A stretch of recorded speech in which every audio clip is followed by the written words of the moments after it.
we get started.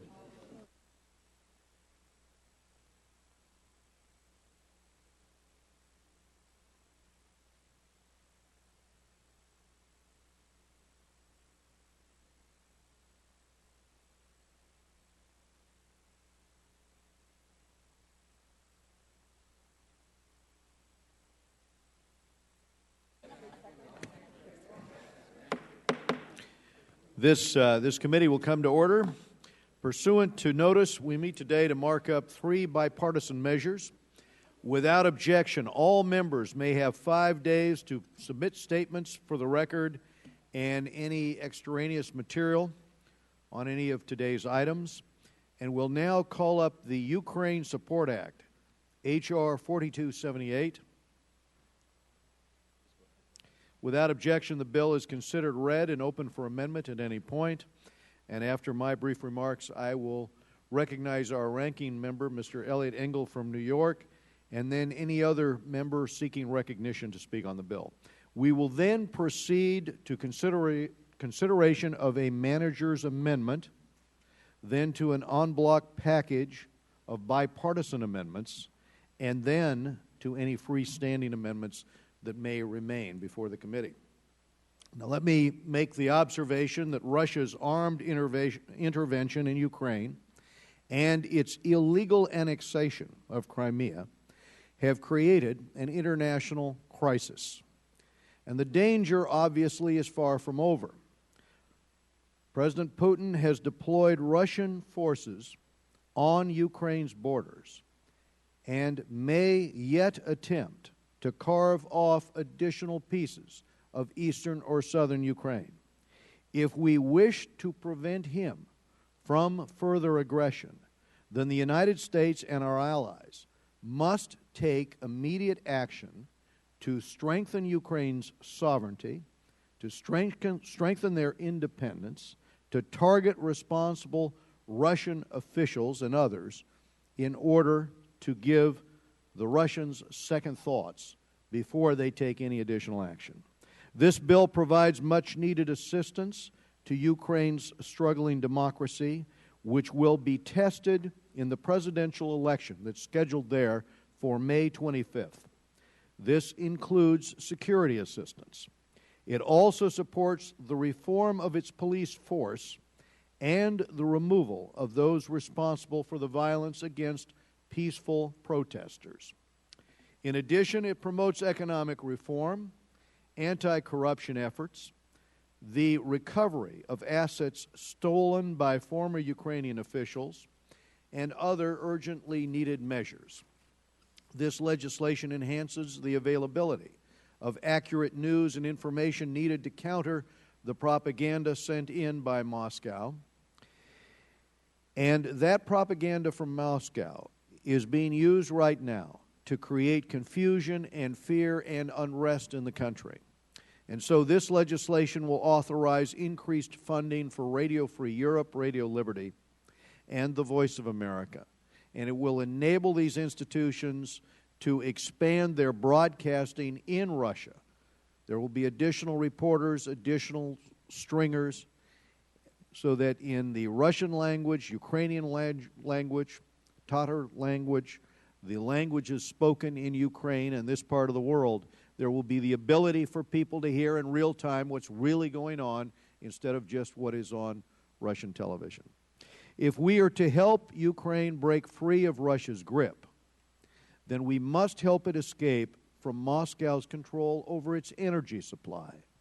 The U.S. has a readily available tool to help accomplish this goal, which is to remove existing restrictions on our export of oil and natural gas into Ukraine and into Eastern Europe.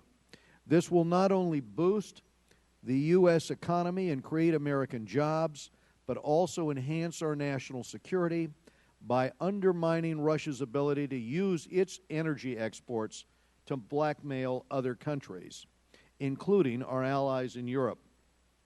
Tomorrow, the committee will hold a hearing on the very important and timely subject of the geopolitical potential of U.S. energy exports, which is of direct relevance to the situation we face in Ukraine.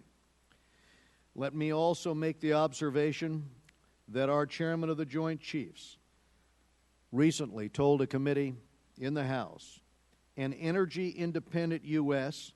and net exporter of energy as a nation has the potential to change the security environment around the world, notably in Europe and in the Middle East. And so as we look at our strategies for the future, I think we've got to pay more and particular attention to energy as an instrument of national power. The reason we're concerned about this is 70% of the exports out of Russia today. It is 52% of the entire budget for the Russian military and Russian government that is coming because of the ability of Russia to have a monopoly on Ukraine, a monopoly, frankly, that Russia has used to its advantage in the past to undermine the Ukraine. This bill ramps up pressure on Putin and his accomplices who have played key roles in Russia's aggression. By specifically targeting them, we can demonstrate that they will pay a heavy personal price for the confrontation they've engineered. The sanctions are aimed not only at the government officials, but also at those who hold no official position, but nevertheless wield great influence over government policy, including the so-called oligarchs. I am pleased to have worked closely with Ranking Member Engel on this bipartisan bill. I believe it will send a clear message of American resolve. I think it will be heard in Kiev. I think it will be heard in Moscow, and frankly throughout the region. And with that, let me turn to our Ranking Member, Mr. Engel of New York. Mr. Chairman, thank you very much for holding this markup of the Ukraine Support Act. I am very pleased to be the lead Democratic co-sponsor of this legislation, and I want to commend you for once again working with us in a bipartisan way. I say this, and I cannot say this too often, that I wish the rest of the Congress would take its cue from this committee and to show that we really can work in a bipartisan way to do what's best for our country. President Putin's invasion of Crimea is a blatant violation of international law and also of Russia's commitments to its neighbor. The phony referendum he organized at the barrel of a gun has culminated in the first outright annexation of territory in Europe since the end of World War II. And now he is massing troops on Ukraine's border, greatly increasing the risk of further violence and conflict in Ukraine and the wider region. The United States must take a strong stand against this naked aggression. H.R. 4278 reaffirms our strong support for the people of Ukraine at this very difficult time. It authorizes assistance for the country as it seeks to regain its economic footing and prepares for democratic elections. It supports efforts to help Ukraine recover looted assets and professionalize its law enforcement. And it requires additional broadcasting to Ukraine and other countries in the region to counter the outrageous propaganda generated in Moscow while endorsing the deployment of international monitors throughout Ukraine. The legislation also supplements the President's efforts to impose sanctions on those responsible for violating Ukraine's sovereignty and territorial integrity, looting Ukraine's economy, and violating human rights in Ukraine. It sends a clear message to Putin and his cronies that Russia's reckless actions will have serious consequences.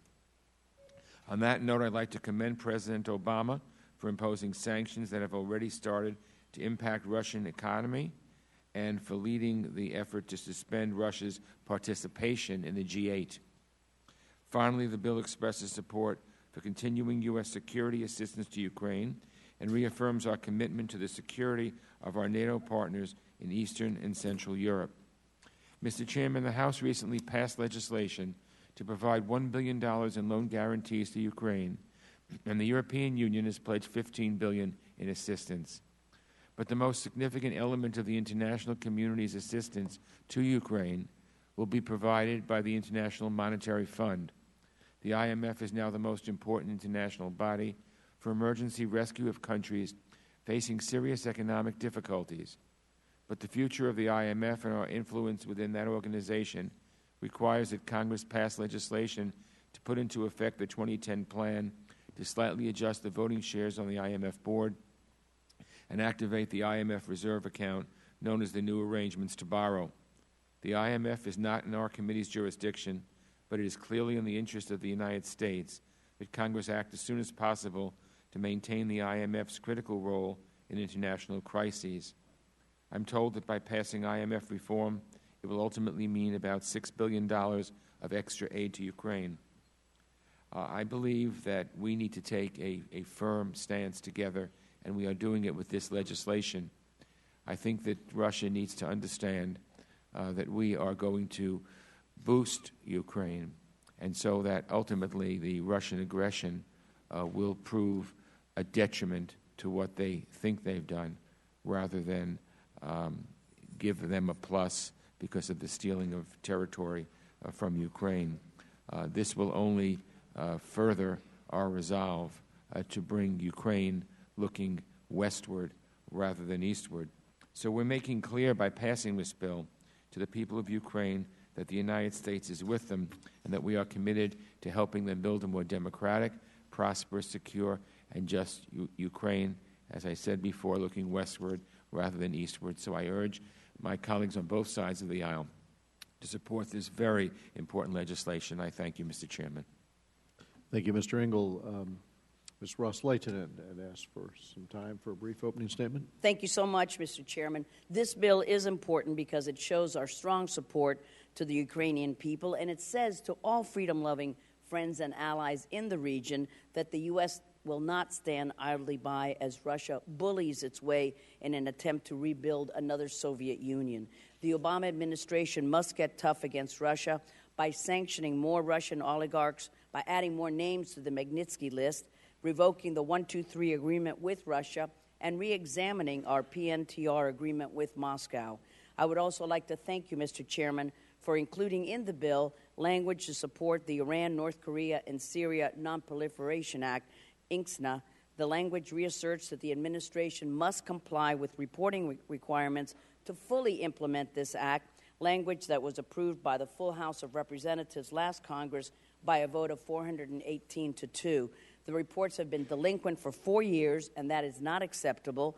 I would also like to note, Mr. Chairman, that I have a commitment from the full committee to move a freestanding INCSNA legislation through the House this year, and my staff is eager to work with your staff to make this happen. I thank the chairman for that. And while it is vital that we continue to support the Ukrainian people, we must not let this overshadow our Venezuelan friends who continue to be brutally oppressed under Maduro and his cronies. And that's why I have introduced a bipartisan bill. I thank the members of this committee who have co-sponsored it, H.R. 4229, the Venezuelan Liberty and Democratic Solidarity Act, which seeks to hold accountable violators of human rights of the Maduro regime, and I hope that we can mark up this bill soon, Mr. Chairman. 3 more were killed yesterday in Venezuela, and one of the opposition leaders, Maria Corina Machado, was stripped of her congressional seat by Maduro. Why? Because she had the audacity to come to the United States here in this shining city on the hill to speak in front of the OAS. She was denied the opportunity to speak before the OAS, and now she's potentially facing a charge of treason for coming to speak here. So I urge my friends and colleagues to hold those accountable who are violating the human rights of and the dignity of others in Venezuela and throughout the entire hemisphere. I thank the chairman for the time. Let's go to Mr. Brad Sherman of California. Thank you. I think it's important that we adopt bipartisan legislation as quickly as possible, and that we avoid controversial and partisan division, and avoid those divisive elements that are only tangentially related to helping the Ukraine. I think it's important that the sanctions provisions give the president flexibility, especially because there are going to be some individuals who our intelligence indicates inside the councils of Russia are trying to push toward restraint.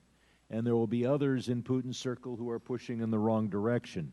And so we need to calibrate these sanctions person by person, and I think can only be done by the executive branch.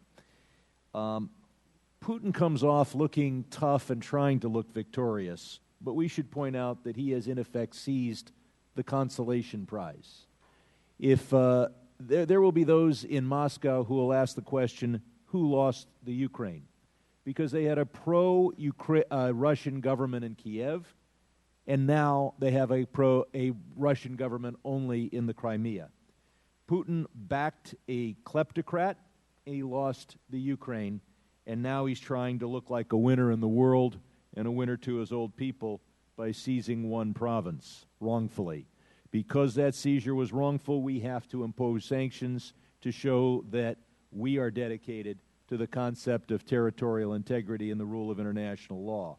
But our ultimate focus has to be on preventing Russia from trying to take more of the Ukraine and demonstrate that there will be massive sanctions that will undermine the Putin regime if he goes further into the Ukraine. We also have to call on the government of Kiev to do everything possible to refute Putin's charge that this is a regime of the winners. This cannot be, at a time of national crisis, anything other than a government of national unity.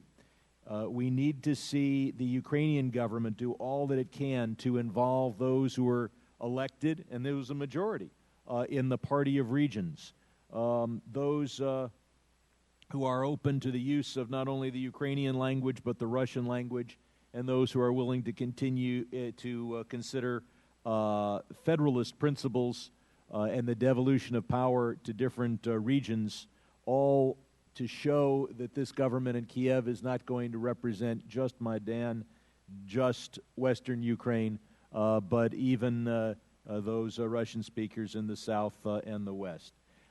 Finally, as to energy exports from the United States, that over a period of decades might lower energy prices and affect the revenues of Saudi Arabia, Iran, Moscow, and others. But I don't think that a country like the Ukraine that does not have a single LNG import terminal is going to be affected in the short or medium term by whether we export natural gas. I don't think we're, while technically we could export petroleum, we will be importing far more petroleum than we export for many years to come. So there is a brewing controversy on whether we should drill, baby drill, and export some oil and maybe more natural gas. I'm hoping that our focus today will be on things that affect the Ukraine in the short and medium term, and I yield back. Yeah, just to recognize myself for a minute, I very much agree with the gentleman from California on his point for all Ukrainians to contemplate this issue of national reconciliation. It is at this time that Ukrainians in the East, the South, the West, all really need to figure out how to send the message that all Ukrainians are welcome, regardless of language, regardless of ethnicity. On, however, the issue of gas, we have already seen Hungary and Poland. We've seen the ability of the use of the gas lines that exist in Eastern Europe with a reverse flow of that gas to send 2 billion cubic meters last year into the Ukraine. The Ukraine is in this tenuous position, and frankly, Russia's annexation was made easier by the energy grip it had. The fact that if we get energy or gas into Eastern Europe, that we can use existing pipelines to get it to the Ukraine is an important consideration. Now, clearly, it would take time to ship that gas, but at the same time, markets tend to move instantaneously with information. And if we telegraph the message that that is our intent, then we already begin to see the impact of that on the futures market of gas. Gazprom really is the state-controlled gas company that Putin has used to cut off the supply to Ukraine. And earlier this month, it did this just as it did in 2002 and 2009. Gazprom, recently I read in the financial press, is now saying it's going to double the price Ukraine pays for natural gas, which would really cripple the economy there. So that is why, Mr. Sherman, that is why I raised this as a consideration, a geopolitical tool here that could be used in order to send the message that we've got a strategy in order to undercut the ability of Putin to do this. Do any other members seek recognition on the base text? Mr. Shabbat. Thank you, Mr. Chairman. Move to strike last word. I want to commend you and the staff for getting this timely legislation on Ukraine before the committee this morning. It's very important that the Congress map out a strong position on President Putin's acts of thuggery, and I know we can count on the solid support of this committee today on H.R. 4278. I also want to express my strong support for the resolution affirming the importance of the Taiwan Relations Act as we commemorate the 35th anniversary of the TRA. Let us remember that our diplomatic relationship with the People's Republic of China is premised on the expectation and the principle that the future of Taiwan will be determined by peaceful means. Finally, Mr. Chairman, I strongly support HRS 418, which raises awareness of the ongoing violence and discrimination of the minority Rohingya Muslim population in Burma. The resolutions call for the U.S. and international community to hold Burma accountable to end its blatant persecution of the Rohingya population comes at a critical time. So I thank you for bringing these very important issues up this morning, Mr. Chairman. I yield back my time. Go to Mr. Meeks. Thank you, Mr. Chairman, and I want to thank you and Ranking Member Engel for coming together and speaking with one voice. I think that as we talk about what's going on in the Ukraine now, it is important that there is unity and that we try to speak from the United States point of view with one voice from both the Democrats and the Republicans because the issue involves or is important to all of us, and that we look at those areas of which are our common denominators so that we try to deal with those matters that we can come to an agreement on. Likewise, I think it is also important, and I think that the President of the United States has been doing a good job in making sure that we are not speaking with one voice as the G7 is currently meeting and operating, that we have to listen to the voices of our NATO allies. Because if it's just something done on a bilateral area and not in a multilateral area, then that divides us and it weakens us and the resolve to make sure that that Mr. Putin doesn't go further or look to divide us from our allies. So it's important as a conversation and the President's negotiating that we're doing certain things and we take into consideration our NATO allies and their position and how far that they can go and move, and we lead in that direction because, the dialogue and the conversation.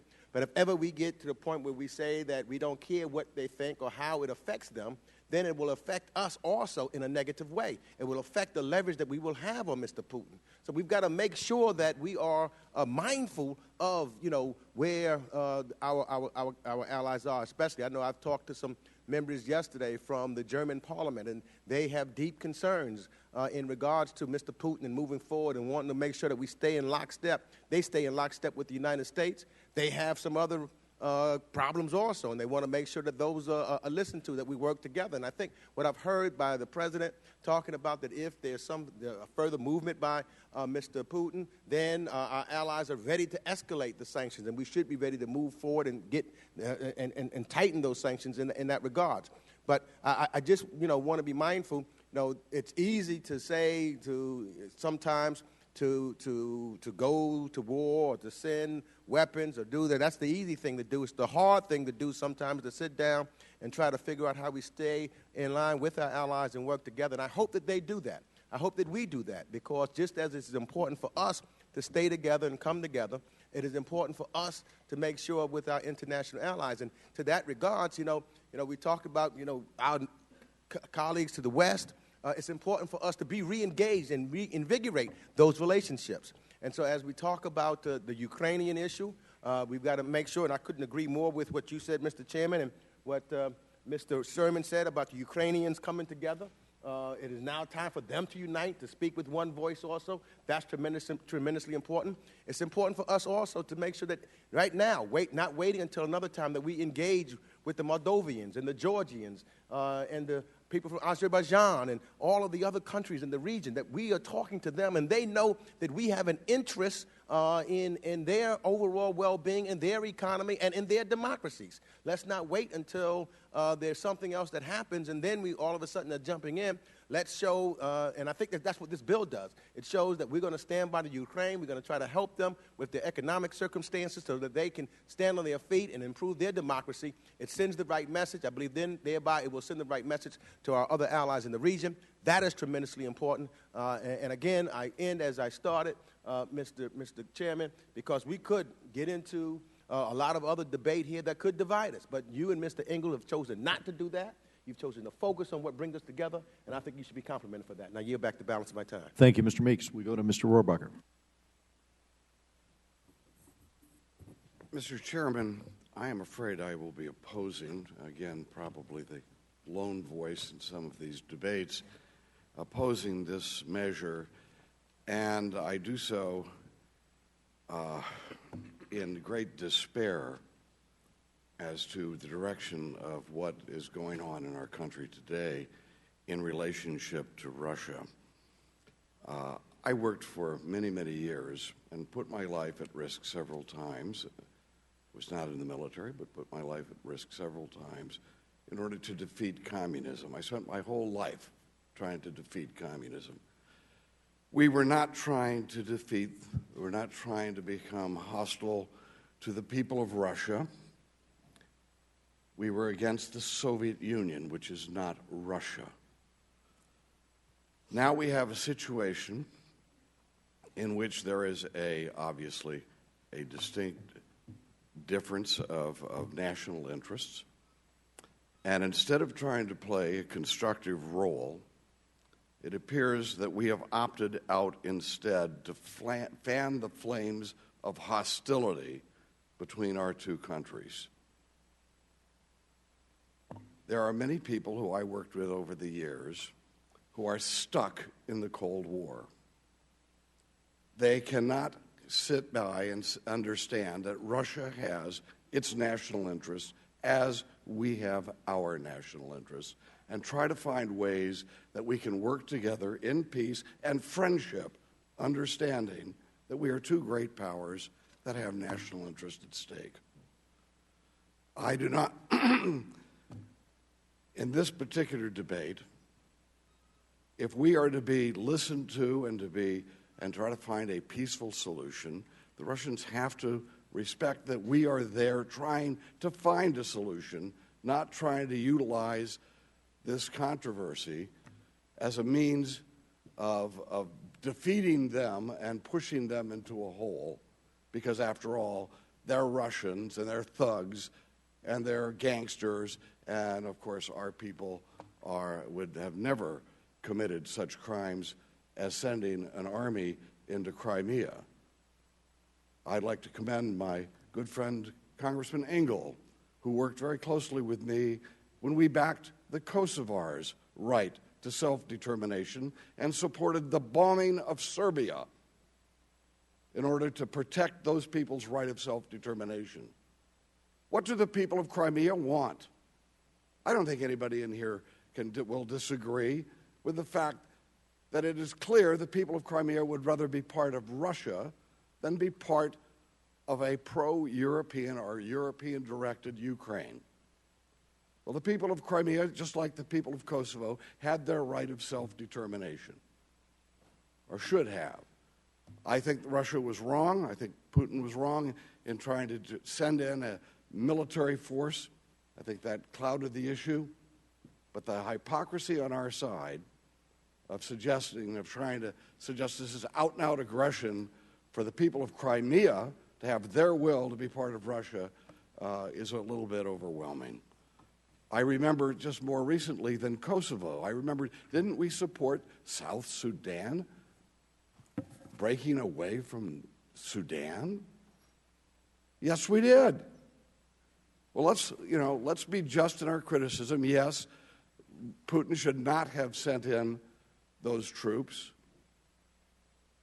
But this was, and again, he should not have had the right. He shouldn't have had the wording they had on their referendum in Crimea. They could have had an adequate wording on the ballot. And yes, they should have had the OSCE in to determine what the people of Crimea want officially.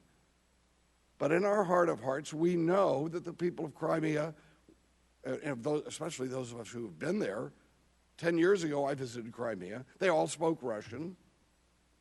Now, what is that? It's an historic reality, unfortunately, because Stalin murdered so many people there and ethnic Russians moved in. And we know that. And we're sorry about that. But self-determination is based on people who live in a given territory determining their future. And in this case, the Russians are supporting the people of Crimea's right to determine where they want to go. And we are opposing that and making it sound like it's naked aggression and doing so at great damage to the long-term security of both the United States and Russia. Russia and the United States should be best friends because we face the same ultimate enemies of a radical Islamic movement that would murder our own people, and yes, an emerging China that hasn't had one bit of reform at all. Yet we have placed Russia, it's sanction after sanction on Russia that has had dramatic reform, whose churches are full, yet we give China what? We give China technology, we give them subsidies, we give them recognition, and yet they murder religious believers even as we do, and we ignore that. The double standard that we have for Russia has been aimed at pushing them into a hostile relationship with us, and I oppose that whole concept. Thank you very much, Mr. Chairman. Thank you, Mr. Rohrabacher. We go now to Mr. Connolly of Virginia. I thank the chair. I am astounded at the apology I have just heard from my friend from California. Reform? I think not. Apparently, once a KGB agent, always a KGB agent. Mr. Putin seems to have learned nothing from history, other than there is power at the end of the barrel of a gun. To cite Russian speakers in Crimea as a rationale for one of the most audacious power grabs in the 21st century, in Europe no less, forgets history. Crimea was settled by Stalin by Russian speakers. And he expelled and executed the native population of Crimea.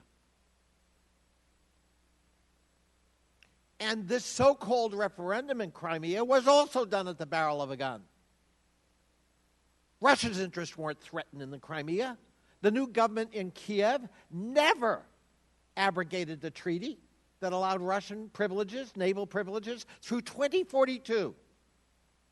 The Ukrainians didn't occupy Russian military stations in the Crimea and around the region. It was the other way around. For the United States and its allies to allow this naked aggression to go unaddressed would be truly an abrogation of our moral responsibility and turn our back on what we should have learned from 20th century history. Would the gentleman yield for a question? If I may continue for a second. We need to stop talking about he better not go no further. I'm stuck at Crimea, and I hope my colleagues are too. It's wrong. It cannot be allowed to stand, and we must make him pay a price. And the difference between now and Stalin is that his economy is integrated into the global economy. The ruble will fall. The stock market will pay a price. Investment will suffer because we're going to help make it so until he relents, until they pay a price that's so great, systematic, comprehensive in their economy, that he will understand that we no longer operate by the rule of the jungle in Europe, or indeed anywhere on the face of the planet, not with our blessing, not with our apology. So I strongly support the legislation in front of us, Mr. Chairman, and I respectfully but forcefully disagree with virtually everything my friend from California has just said, and I now would yield for a question. The question is, I would take it that you also opposed America's support for the people of Kosovo and the South Sudan for their self-determination. And could you cite any polls that indicate that the people of Crimea, every indication that I have seen from the experts indicate that they overwhelmingly want to be part of Russia. Do you have any polls that indicate any different? Well, you've asked several questions. I decidedly see Kosovo and South Sudan as distinctly different. Both of those were, in fact, subject to international sanctions, to international controls, and to, in the case of Kosovo, concerted NATO action pursuant to law, pursuant to statutes that govern that action. This has none of that, not even the pretense of it, other than an action a unilateral action by the Russian parliament Would the gentleman and a patsy action by the parliament in Crimea. Would the gentleman yield? I would. Thank you, and I agree with everything the gentleman just said. Let me say to my friend, my colleague from California, who really stood with me and others very valiantly throughout the entire Kosovo War in 1999, and has been a strong supporter of human rights. But I disagree with him tremendously in trying to say that there's any kind of analogy between what happened in Crimea to what happened in Kosovo. I don't believe that every separatist movement claiming some kind of referendum should be allowed to form either an independent country or to be part of a power grab. What happened in Kosovo was genocide. That didn't happen in Crimea. What happened in Kosovo was the Serbian leaders trying to drive every ethnic Albanian out of Kosovo, and the ones that he couldn't drive to actually murder them. That was a situation that came about by the actions of the Serbian government. So I think to draw any kind of analogy whatsoever between what happened in Kosovo to what happened in Crimea is just incorrect. We don't think that every minority group or majority group that's part of another country has a right to declare its own country. But when genocide is happening, I think that tilts the balance.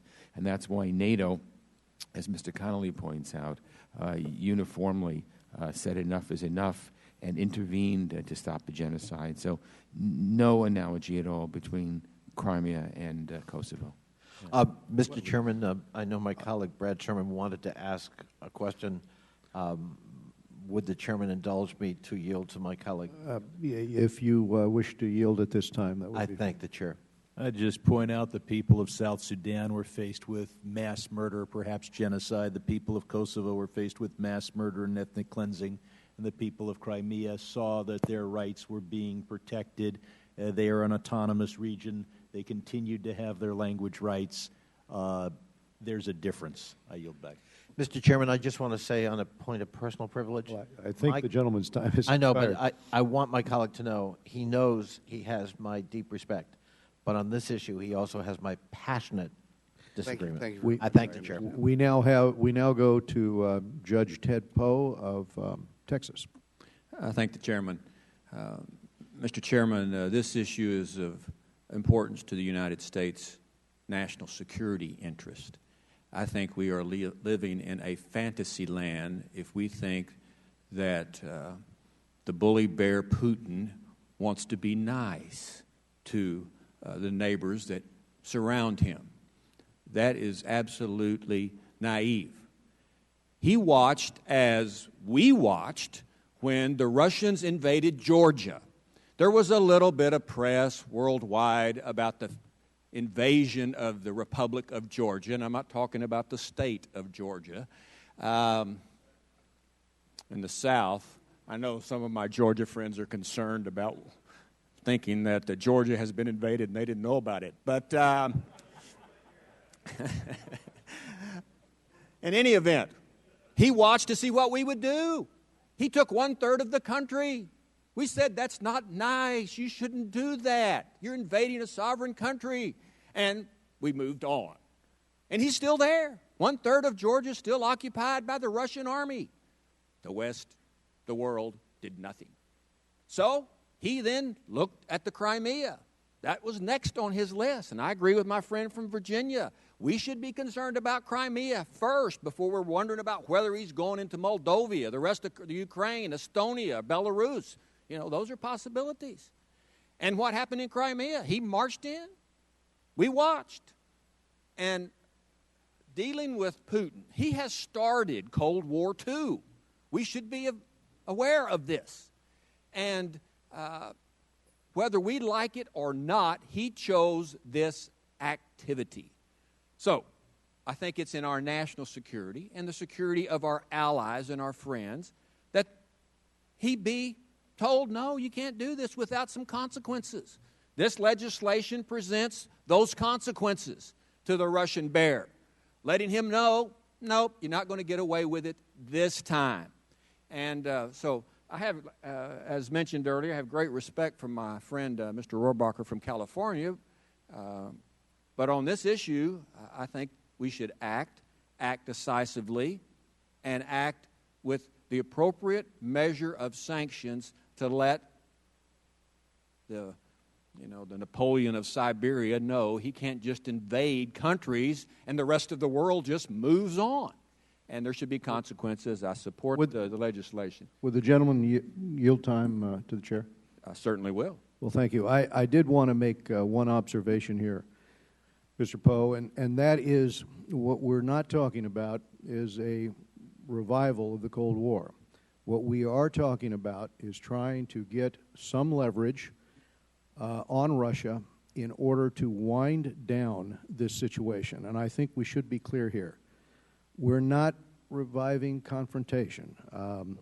The individual who did that is the head of state for Russia.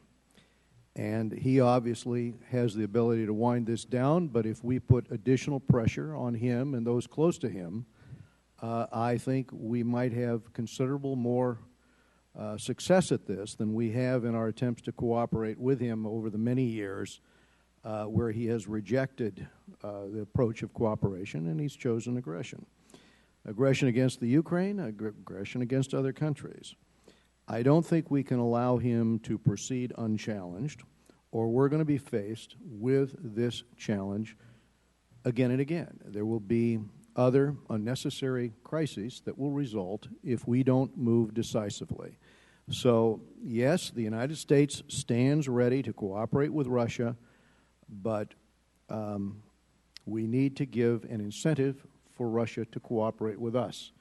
Again, this is one of the reasons why I have suggested that by bringing competition into this with respect to gas into Ukraine and Eastern Europe and breaking the monopoly that Russia has, it's 70% of the export out of Russia.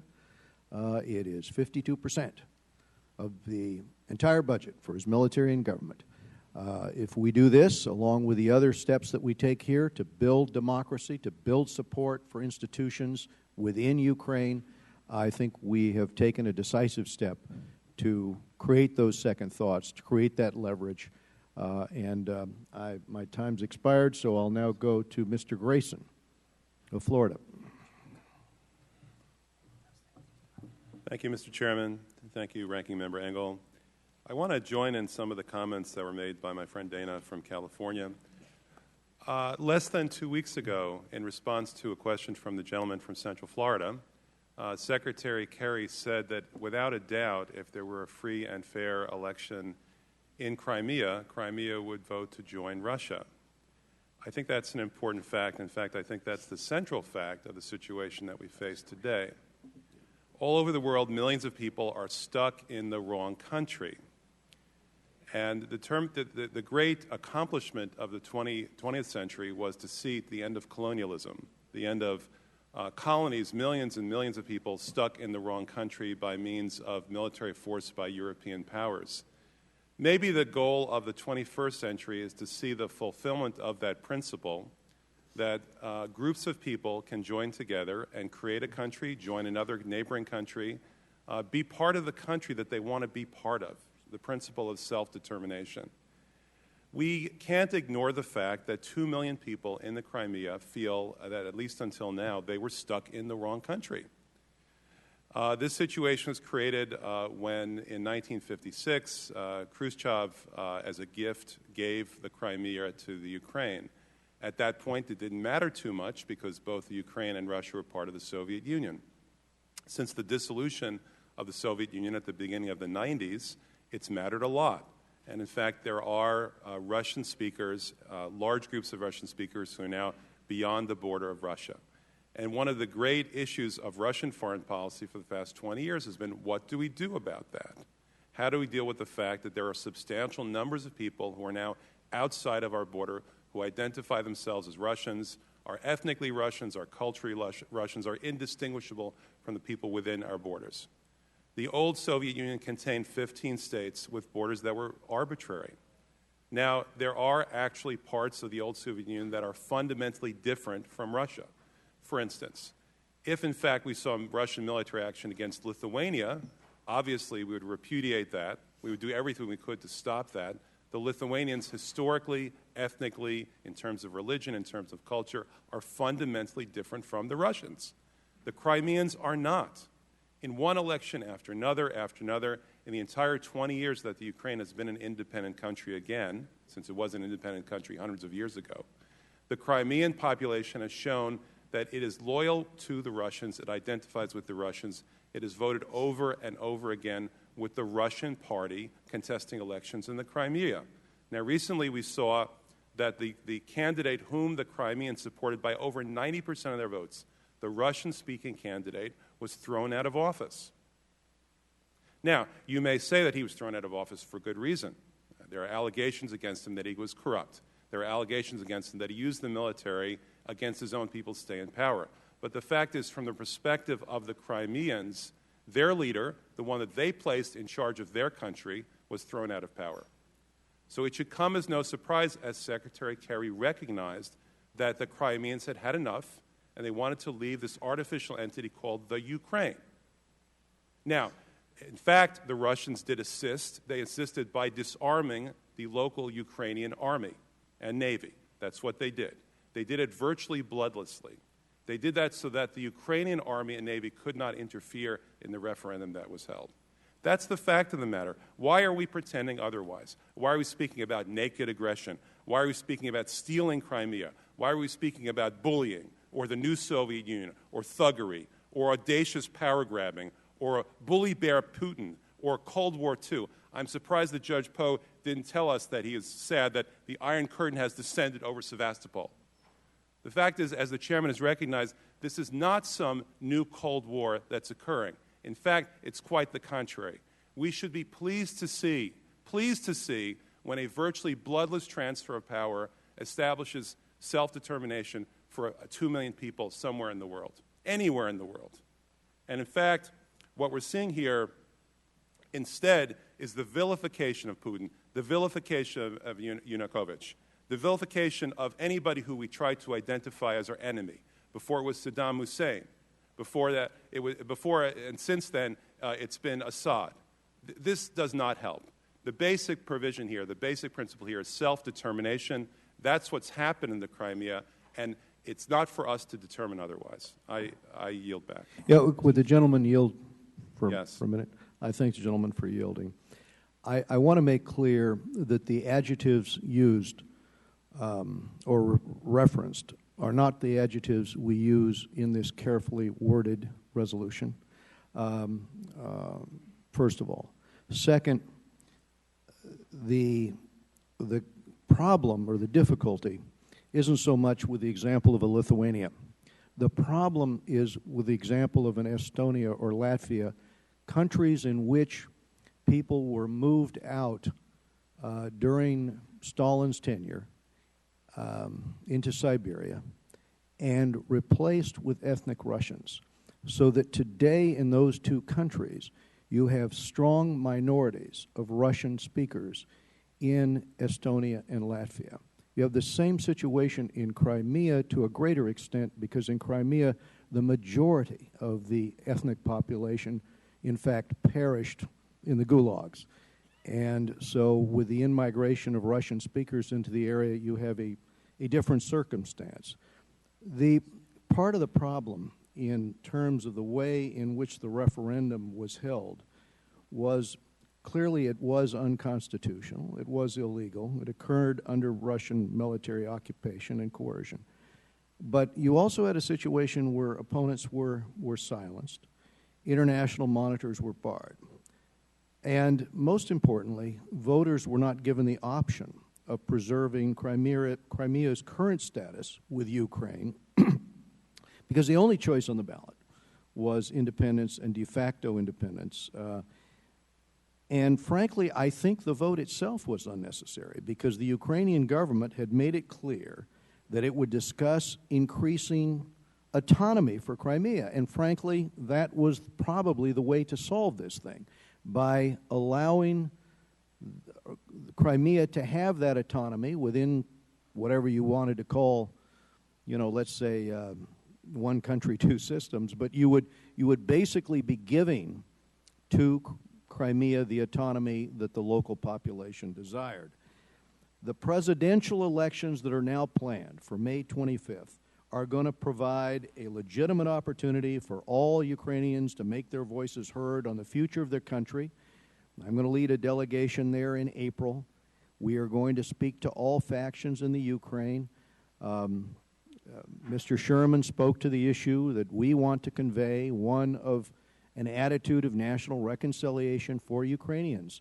But right now we are faced with a certain challenge, and that challenge is if we do not send a strong message here, what happens with respect to Estonia or with respect to Latvia if a similar situation surfaces where the argument is made that a Russian population lives within those two countries? And we can, of course, extend that to any number of countries on the periphery of Russia, as you've pointed out. I think that we have got to get back to a process whereby this is done in consultation with the international community, and there isn't an excuse given for Russia to move aggressively on other countries using as an argument, frankly, propaganda that is not really occurring. And the propaganda component of this was the thought that ethnic Russians were being beaten. This is why in our legislation, one of the most important aspects, to me, is also the inclusion of Radio Free Europe, Radio Liberty broadcasting into the country in these languages to allow ethnic Russians to know in real time what's actually happening in the country to offset propaganda. But I did want to bring up those points with respect to the underlying resolution. We are going now to Mr. Smith of New Jersey. Thank you very much, Mr. Chairman and Ranking Member Engel, for introducing this comprehensive legislation to support Ukraine in its urgent effort to meet its current crisis, including by building up its democratic institutions. Russia's land grab in Crimea violates the core principles of the bilateral and multilateral treaties between Ukraine and Russia, the Budapest Memorandum, the United Nations Charter, as well as the Helsinki Final Act. The proposed legislation includes a strong sanctions component against Russians responsible for this aggression. H.R. 4278 also authorizes targeted sanctions against Ukrainians involved in undermining the democratic processes and provides assistance to the Ukrainian government for identifying and recovering stolen assets. It is, after all, these criminal officials, including and especially Yanukovych and his cronies, who have so harmed the Ukrainian people and placed the country in the vulnerable position which Russia has ruthlessly exploited. Another key provision of the bill provides support for Ukraine's democracy and civil society. And here I want to recognize the importance of supporting as well the faith-based groups and organizations that played such a prominent role on the Maidan and in supporting the movement for democracy and the rule of law. The Ukrainian democracy movement is in large part a religious movement. Orthodox and Catholic clergy, for example, were prominent in the protests, and the drama of priests carrying icons confronting soldiers became as much a symbol of the democratization movement as anything else. Religious and faith-based organizations are very much part of civil society and democratization, and a conscientious voice for the rule of law and anti-corruption efforts. And this legislation, through the amendment that will be offered shortly, includes them specifically, and I yield back. We go now to Mr. Lowenthal of California. Thank you, Mr. Chair. I want to thank you, Chairman Royce, and Ranking Member Engel for bringing forward the Support Ukraine Act, which I strongly support. It's critical for the United States to back Ukraine's sovereignty, its territorial integrity, and its independence. I condemn Russia's attempt to annex Crimea in violation of international law. I strongly support the sanctions for individuals responsible for the loss of Ukrainian assets who have significantly undermined democratic processes in the Ukraine or have committed human rights abuses. However, I would like to raise an issue that is contained in the Support Ukraine Act, which probably is not within the jurisdiction of this committee. As we seek to promote democratic values in the Ukraine and to support those democratic and uphold those values, we must not lose sight of our own democratic values here in the United States. The bill provides broad discretion to the administration and its staff in the Department of State and Homeland Security to revoke visas for individuals they determine to meet certain criteria. While I understand and support the need to provide discretion to the administration under these extraordinary circumstances, I remain concerned about the lack of any judicial recourse for those that are affected. As this bill moves forward, which I do support and hope that it does, I will request that the Judiciary Committee address this lack of judicial recourse. Thank you, and I yield back. And if, would the gentleman yield for just one moment? Yes, I would. If I could respond to Mr. Lowenthal. The sections of the bill regarding visa sanctions, including the preclusion of judicial review, these are not amendable at our markup. I just wanted to explain this, that those portions which concern the Immigration and Nationality Act and parts of Title 28 of the U.S. Code, that deals with the judicial proceeding portion of this. They're in the legislative jurisdiction of the Judiciary Committee, so that will be part of the process. We go now to Mr. Weber of Texas. Thank you, Mr. Chairman. With great respect for my friend from California, who is from the best-named city there, Sherman Oaks, I want to address the idea that there's a brewing controversy over drilling and selling natural gas. And I want to bring my colleagues' attention to the fact that when President Bill Clinton was in office, there was a controversy over drilling in the Anwar.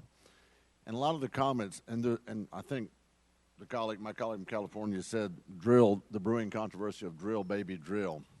There was a bumper sticker that was very prevalent in Texas back during the controversy over Anwar that said, drill here, drill now, pay less. Joaquin, you might remember that. And the comments were made, those who were against drilling in Anwar, that, look, it would take 10 years for any of that oil to reach us. By the time the permits were done, by the time the pipeline was built, by the time production was done, it would be 10 years before we'd see any of that oil. It's pointless. And so, if memory serves me correct, Bill Clinton left office in 2001. Had we drilled then, we would have the benefit of that energy now.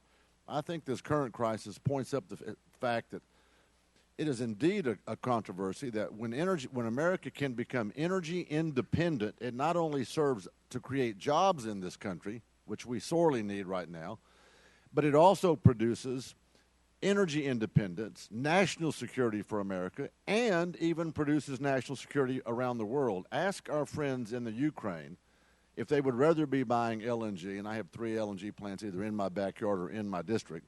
Ask them if they would rather be buying gas from America or the Russian bear, as Judge Poe called him. I think that answer is pretty straightforward. We cannot, in my opinion, ignore the fact that this is a national security controversy, if we want to use my colleague's words from California, but that it is an important one that needs to be had. And had we drilled in the Anwar 15-plus years ago, we would be in a lot better shape. The world would be a safer place.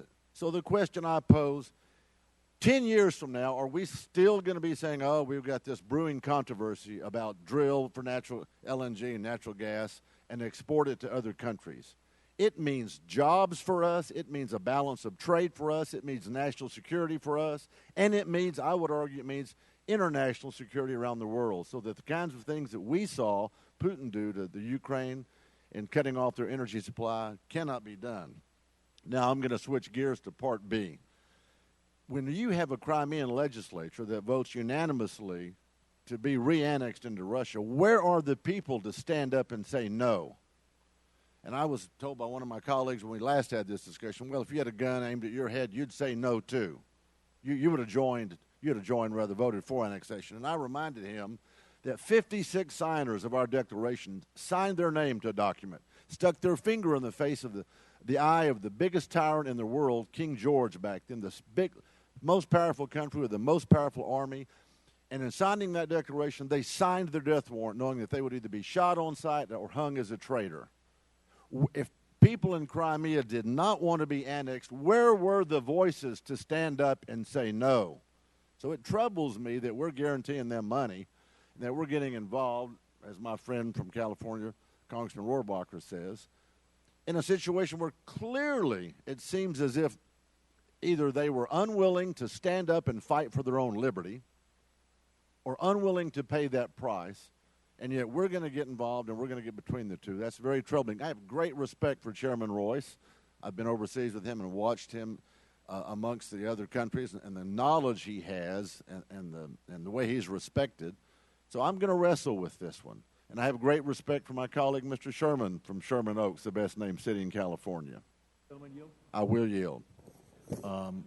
We're about to have hearings on the whole issue of energy exports. My hope is to keep that out of this resolution here because it can be controversial. Had we drilled in Anwar, there are various things that would have happened, but I think that Russia would be earning just as much for every barrel of oil that it exports as today. I don't think it would have affected world prices. And I would point out that in Japan now, they're paying triple what we are for natural gas. They're paying 1.5 times what they are in Germany, and I doubt that we're going to see a decline in what Europe is willing to pay for Russian natural gas, knowing that the Japanese are there as potential buyers. I yield back to the gentleman. I thank the gentleman for his comments, and Mr. Chairman, I will shut up and yield back. Thank you. Thank the gentleman from Florida. We're going to have to move to consider the manager's amendment on block and other amendments. I've got Ms. Frankel from Florida seeking time, and Mr. Keating. I thought I would recognize them and then try to move to, since we're going to have members who are going to have amendments. But let's go now to Ms. Frankel. Thank you, Mr. Chair. And I do support this act, but I've enjoyed this debate, and I would like to raise two questions, and then I would yield my time to those who would like to answer. And this has to do with the proliferation of nuclear weapons. Under the Budapest Amendment of 1994, the United States, the United Kingdom, and the Russian Federation made assurances to protect Ukraine in the event its territory or sovereignty is threatened by a foreign entity in exchange for Ukraine voluntarily giving up its uranium and nuclear warheads to Russia at time the world's third largest arsenal. So for my first question really would be probably to, I don't know, Mr. Grayson, and then Mr. Chairman, I appreciate your answer, is how would you relate this Ukraine Support Act to that agreement? And secondly, do either of you believe that this act will in any way affect negotiations either with Iran, about Iran or Syria? And I would yield my time. Mr. Grayson, you want to take a stab at that? Yes, I think it is fair to say that the Russians have skated around the agreement that they signed 20 years ago. I think that there's a great deal of troubling details with regard to how this situation has unfolded. I think the chairman quite accurately enumerated many of them. The question for me is whether that somehow trumps the desire and the need for the people of Crimea for self-determination. In my case, I think it doesn't. That doesn't mean that we need to overlook the fact that the Russians appear to have violated the agreement that you mentioned, overlook the fact that the Russians doubled the legal amount of soldiers that they had in the Crimea leading up to the referendum, and a number of other irregularities. But I don't think that we're on the right side of history, as President Obama might say, if we're standing against the right of the people of the Crimea for self-determination. Mr. Chair, or maybe Mr. Engel, could you answer that question, your thought of how the Budapest Memorandum of 1994 relates to this discussion? Would you repeat that question? Yes. There was a Ukraine. My understanding is Ukraine voluntarily gave up its nuclear arsenal with the promise from the United States, United Kingdom, and the Russian Federation to protect their sovereignty. So it seems to me there may be some precedent or implications if we do not move forward with this type of act. But I just wanted to get your sense of that. Well, I would just point out that the political document that you refer to, Ms. Frankel, was not a security treaty.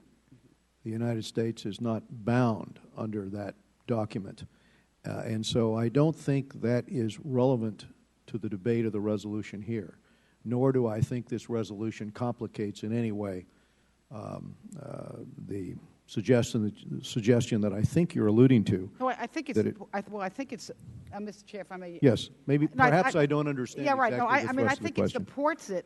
I think that just in terms of precedent, I mean, if we do not back up in some way an agreement, we got Ukraine to give up nuclear arsenal with an assurance to maintain that we would protect their territorial integrity. Obviously, Russia is violating that.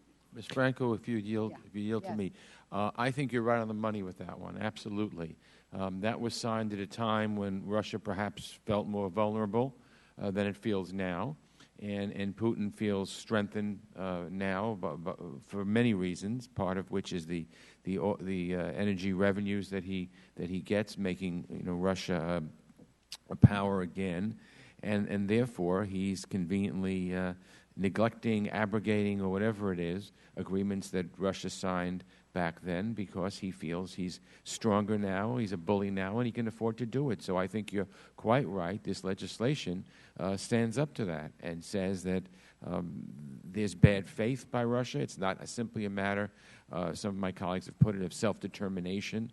It's a matter of Putin being a bully because he just feels that he can be. Thank you, Mr. Chair. Would the gentlelady yield?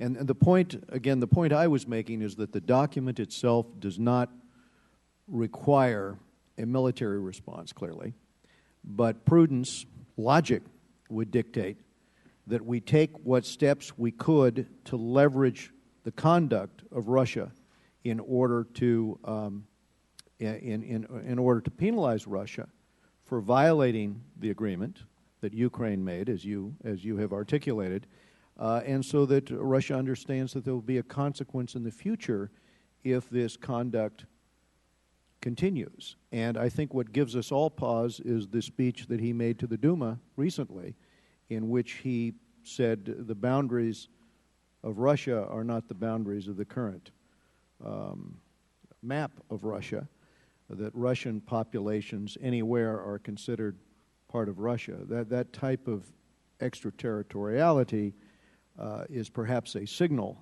that we have to beware of other intentions, and hence prudence would suggest that we need to move decisively with leverage in order to put pressure on Moscow not to attempt this.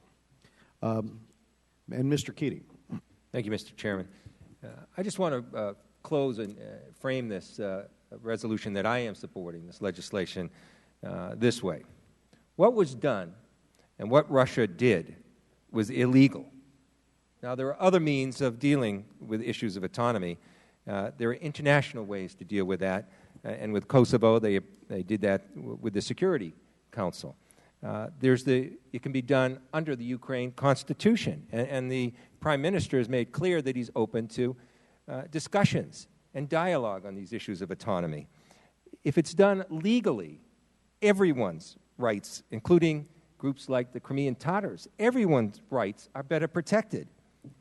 That's the way it should happen. The way it's happened has been at the barrel of a gun. That's what this legislation addresses, the illegality of what was done, and I don't think that should be lost on us, and I yield back. I thank the gentleman for yielding back. If there are no further speakers on the underlying bill, I recognize myself to offer a manager's amendment, which was provided to your offices last night, and the clerk will report the amendment. Amendment to H.R. 4278, offered by Mr. Royce of California. Without objection, the manager's amendment is considered read, and I'll recognize myself briefly to explain the amendment. This amendment includes several items which were shared with the ranking member yesterday and which were distributed to all members' offices. There are also additions from other members of the committee, Mr. Smith and Mr. Cicilline. As I noted in my opening statement, the underlying legislation is a strong message of support for Ukraine and pushes back against Russian aggression, and this amendment contains a few more items in support of that cause. Importantly, the amendment allows for the President to target those corrupt officials closest to Putin, targeting them for their asset and visa bans, and last week 4 individuals and 1 financial institution were targeted for providing material support to Russian officials. We can and should ramp this up. This is Putin's power base, expropriation, corrupt government contracts, bribery. It's all rampant, and it is all despised by the Russian people. And this provision lets them know whose side we are on. The amendment also calls for close scrutiny of Russia's efforts to arm Bashar al-Assad in Syria, and I appreciate Ms. Ross-Layton and Mr. Cotton's close attention to that issue. Moscow's support has been essential in Assad's 3-year slaughter of his own people. The amendment also calls for a determination as to whether or not Russia is in material breach of the INF Treaty. There is recent credible reporting that Russia has violated this treaty. The administration owes Congress, I think, a determination in this regard.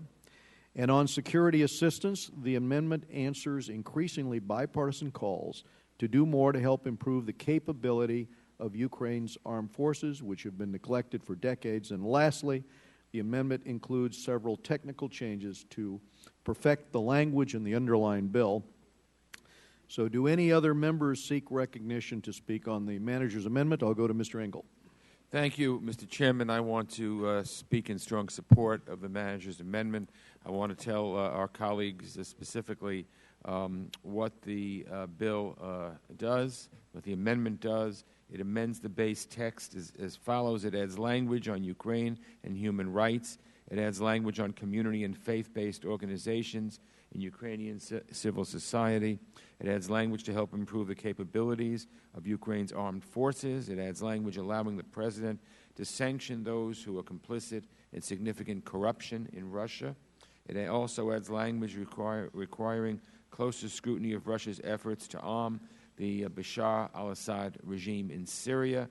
It requires the President to report on whether Russia has materially breached its obligations under the INF Treaty. It includes a number of technical and perfecting changes to the language in the underlying bill. So, Mr. Chairman, I think that these amendments strengthen the bill and are right in line with what we're attempting to do. I strongly support them, and I yield back. Mr. Rohrabacher from California. Thank you very much, Mr. Chairman. I rise in respect to my colleagues, but in strong disagreement with them and on this manager's amendment as well. There is no doubt there is significant corruption in Russia. There's no doubt about that. And there's no doubt there's significant corruption in a huge chunk of this planet and the governments that control the people on those chunks of the planet. We know that, for example, Mr. Yanukovych, who was elected as president of Ukraine, who was then removed, I might add, and from being the president of Ukraine, that he was elected because the people that we had supported, and I say we because I was deeply involved supporting this Orange Revolution they had conducted themselves in a very corrupt way, and the people of Ukraine were upset with the pro-Western group that had been put in place, and they elected this pro-Russian Yanukovych, I guess you pronounce his name, and they elected him to be their president, all right? Right now, simply to condemn the corrupt leaders of Russia in a world like this is a hostile act towards Russia. It's a hostile act towards those particular people that run Russia. And I'm not saying we shouldn't recognize, yes, they do not meet anywhere near the honesty standards that we have, but for us to single them out right now as compared to what's going on in China, as compared to what's going on in so many other countries of the world, is telling them we consider them our enemy. And this is, what we're talking about today, is an effort to rush headlong into the Cold War again by declaring war on these people. That's what we're doing. We're declaring war on them as individuals, singling them out from all the corrupt dictators around the world. Let me note with Assad. Yes, I think Assad is a corrupt dictator, and he's had a rotten regime in Syria, and Putin has supported him. But of course, our guys support Al-Qaeda, the people who murdered 3,000 Americans on 9/11. Our allies are supporting those guys. So no, we're going to condemn Russia for supporting Assad because he's a corrupt dictator. And what did Russia just do? They just gave $2 billion in support for General Assisi. Well, thank God they did that. But they're not going to be doing that in the future if we start singling them out, and we're in such a hostile way that they know that we're at war with them as individuals and war with Russia again. That is not what is best for our country, and it's not what's best for the world. And as far as one last note, I don't, from what I understand what happened in Crimea, not one person was killed. Maybe one, maybe there was one. What happened in Kosovo when we were supporting self-determination, which we should have supported, and in Sudan, we're talking about thousands of people who lost their lives. Yet we have to go and condemn the Russians, of course, when no one lost their life in an attempt to make sure the people of Crimea had a right to control their own destiny and their own self-determination. So I would oppose this manager's amendment as well as the bill. I'm going to recognize myself for a few minutes here. At first, I want to make it clear that this bill includes measures to address and sanction corrupt Ukrainian officials as well. Asset seizures, sanctions, visa bans all apply in this legislation to those Ukrainian officials involved in that kind of conduct, but it also applies to the Russian oligarchs that have been involved in this situation. Why? Well, for one reason, we should look at every bit of leverage we have in this situation in order to put pressure on Russia to make certain that Moscow does not move into southern Ukraine or eastern Ukraine or in other territories.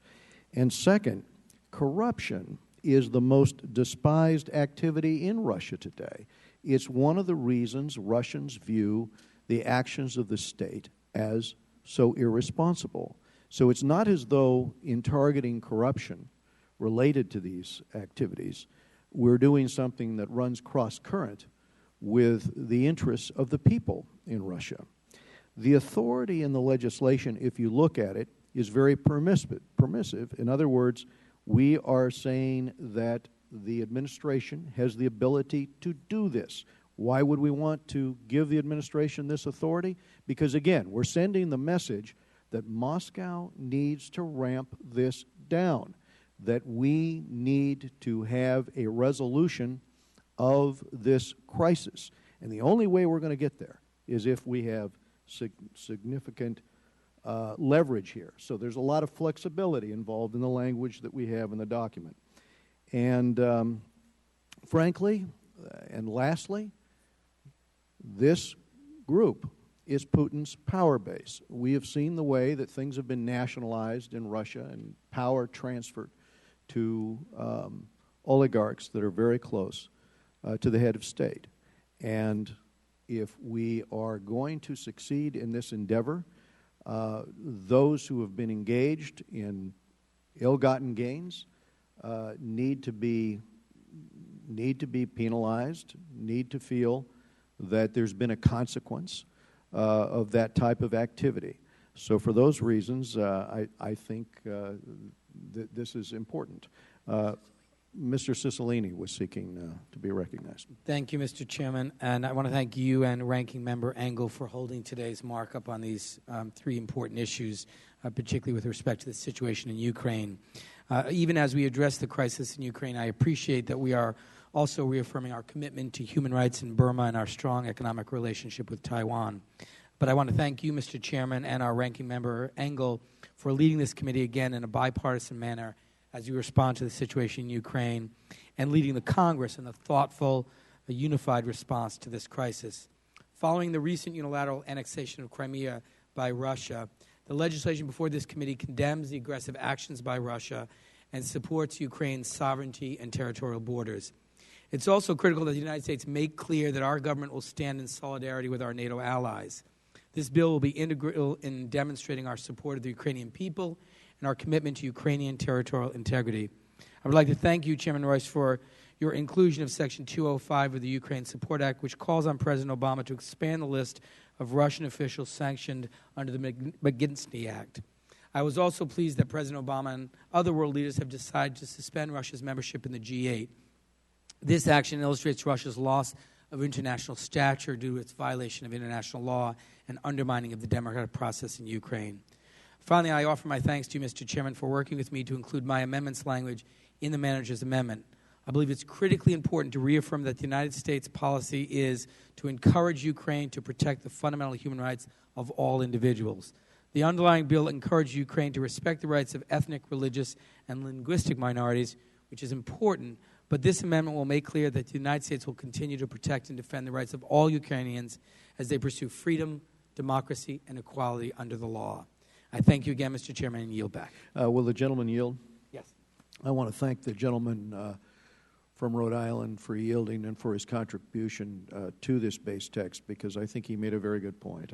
I think when we were writing the language in terms of respecting the rights of ethnic and linguistic minorities in Ukraine, his point that we should expand that and touch on the importance of promoting and protecting human rights across the board is particularly important given the troubling reports of attacks against peaceful protesters and intimidation of journalists and activists in Ukraine.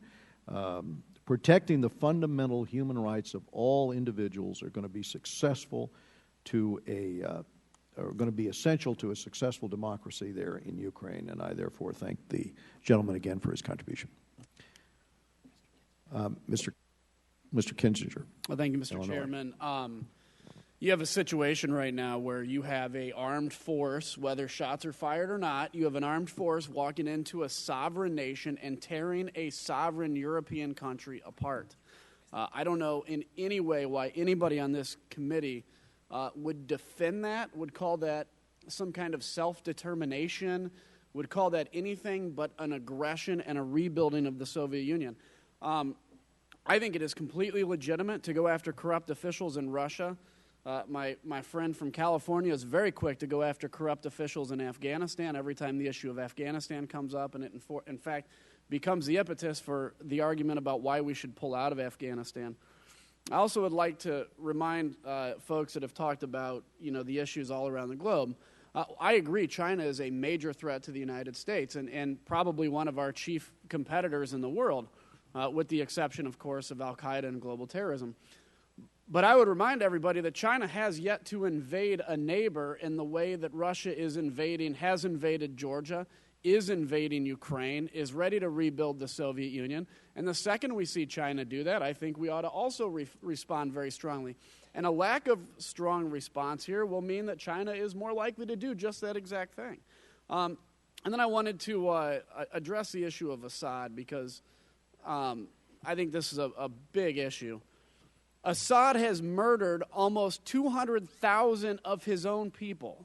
He did it initially with chemical weapons that choke children to death and people to death as they basically die, as they realize they're dying in their own lack of breath and unable to survive. So now, instead of using chemical weapons, he's decided to use barrel bombs, which you load 55-gallon drums filled with explosives and igniters, drop them onto an area that you want to empty. It doesn't matter if there's children there, women, men. It really doesn't matter, because you just drop this barrel bomb and kill whoever's in the way. There is no defending Assad in Syria. The opposition, some of them have links to al-Qaeda, but that's partially because Assad is attacking Free Syrian Army and allowing the al-Qaeda-linked opposition to grow so that he can do the narrative that he's some savior of the Christian religion in Syria.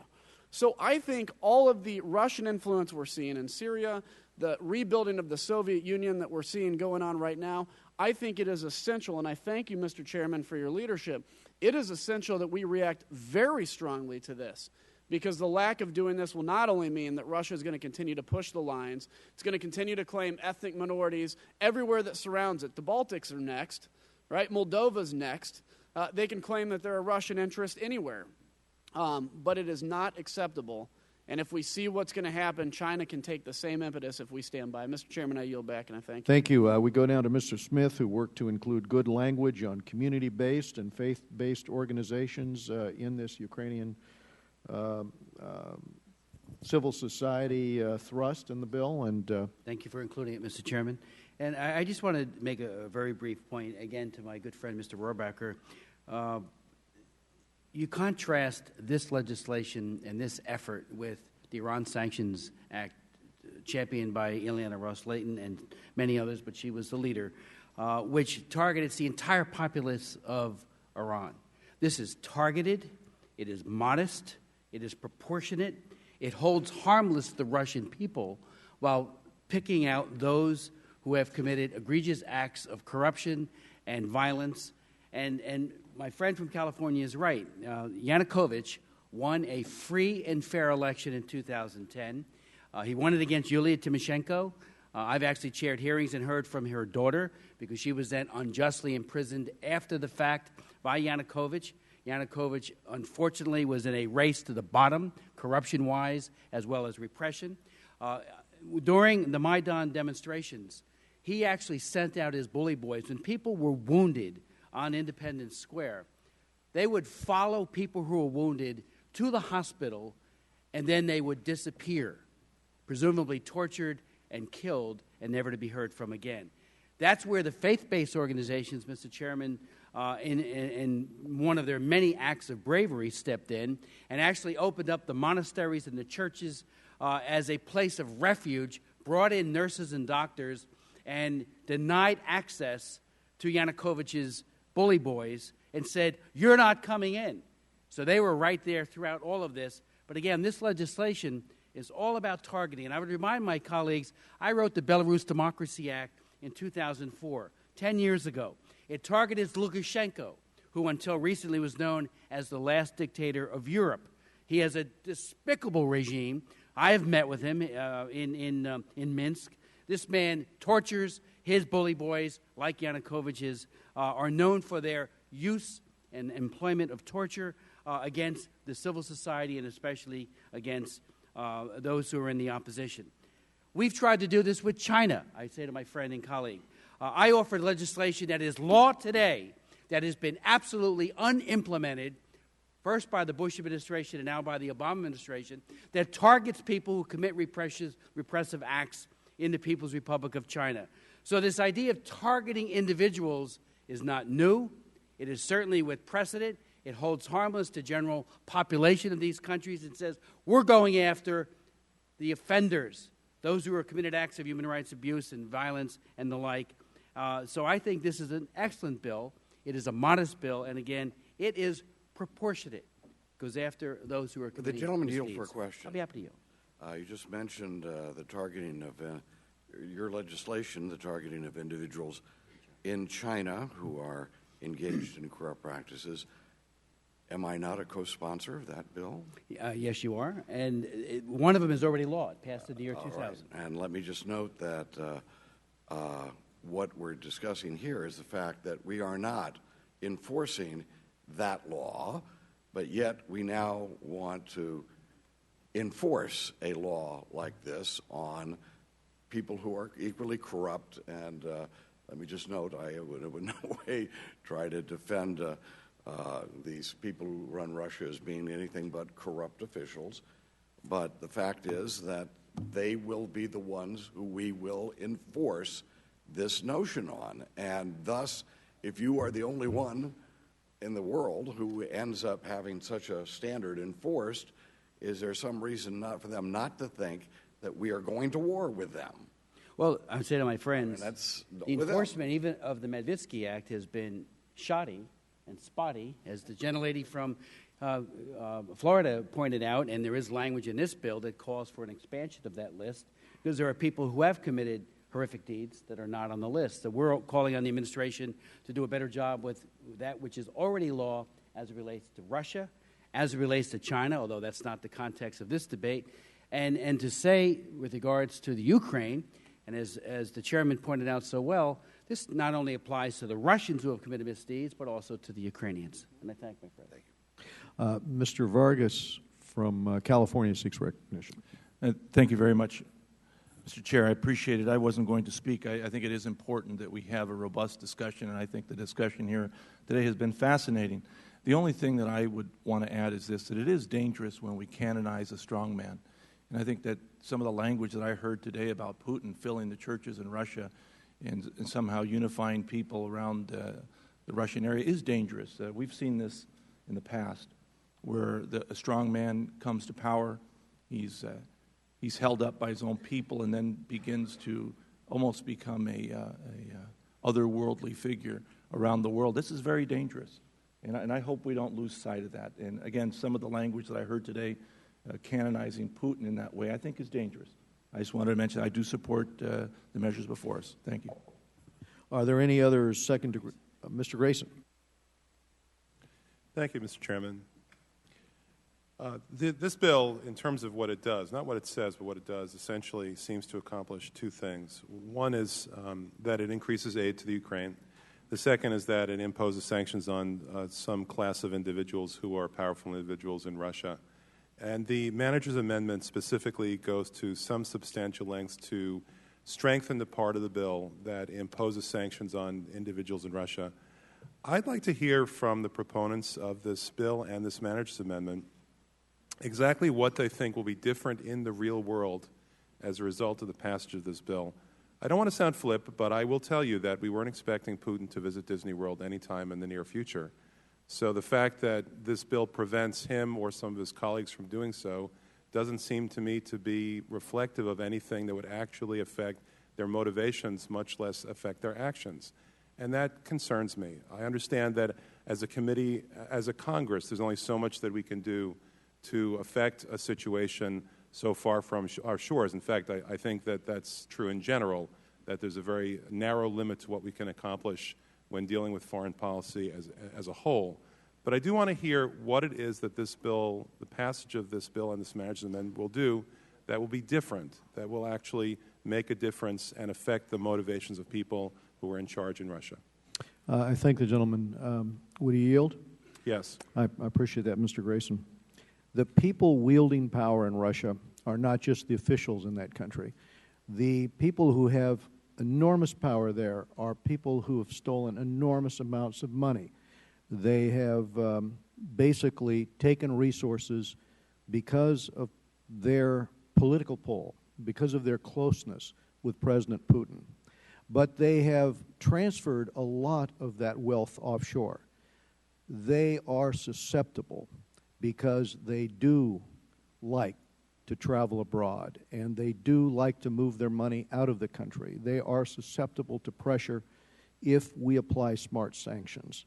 They are friends, they are accomplices of President Putin. And so they do have enormous influence at the end of the day on Russia's foreign policy.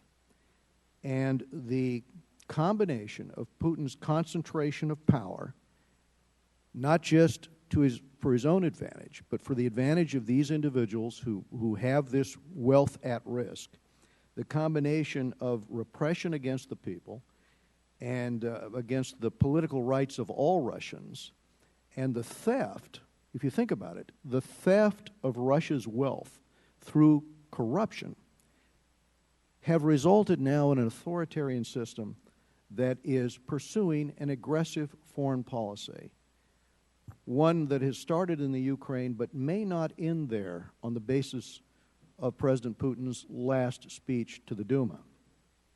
So, we have an ability here to send a message cross-current with that approach, or a message that instead says to the Russian people, we stand with you against those who have received ill-gotten gains.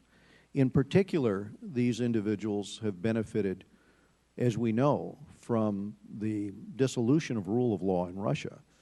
And so this, as we're looking for leverage, this is a way to put enormous pressure on Moscow. That would be the calculus in terms of the sanctions, smart sanctions that we have, in my view, in the bill. All right, I'll reclaim my time. So just to pursue this further, what we're talking about here is using the fact that the Russian oligarchs have amassed a large amount of offshore, outside of Russia assets, to use pressure against them to get them to pressure, presumably Putin, to change Russian foreign policy and make it more, shall we say, discreet. So, for instance, one could picture the United States and the European Union working together to actually seize, through sanctions, the assets of Russian oligarchs that are held outside of Russia, including, for instance, ownership of the Brooklyn Nets. One could picture, for instance, nationalizing the Nets. I'm not sure that would be worth very much, but one could do that. So is it, in fact, anticipated that this bill would be used for the purpose of actually seizing assets of Russian oligarchs that are held offshore in the United States or in Europe or elsewhere?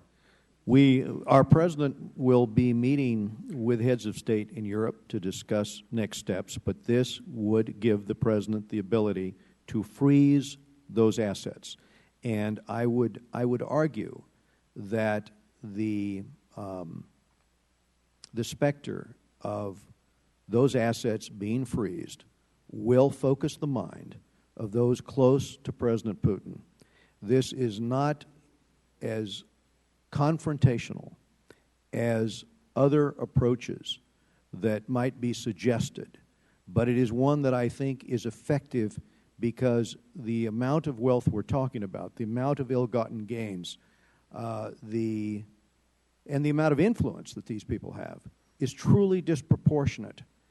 Russia is no longer a society in which the direct influence of the people are as influential as those who have replaced that by political pull, by being close to the head of state. And so their input, I think, at the end of the day, is going to be important. I've raised other leverage that we have in the legislation as well, but per this issue, that's the calculation. Thanks for the explanation, Mr. Chairman. Thank you.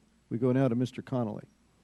Mr. Chairman, I was simply going to observe, I find it interesting that our friend from Florida has made a passionate case for the justification of the power grab in the Crimea because of Russian heritage and the will of Russian majority at the expense of a very substantial Tatar minority. And, of course, we ignore in the process of that rationalization the fact that Russian thugs were bussed into Crimea deliberately to influence the outcome, deliberately to intimidate those who might have a different point of view. But my only point is I find it odd, having given that passionate statement, we're suddenly now concerned about the efficacy of the sanctions legislation in front of us. Which is it? Do you favor the power grab in Crimea, or do you, in fact, simply want to make sanctions even more effective? I yield back. Will the gentleman yield to me? I certainly will. Okay. It's both. I yield back. Right. We recognize Mr. Yoho of Florida. Thank you, Mr. Chairman, and I appreciate it, and I understand the intent of what we're trying to do here, and I do support the intent of supporting the people of the Ukraine.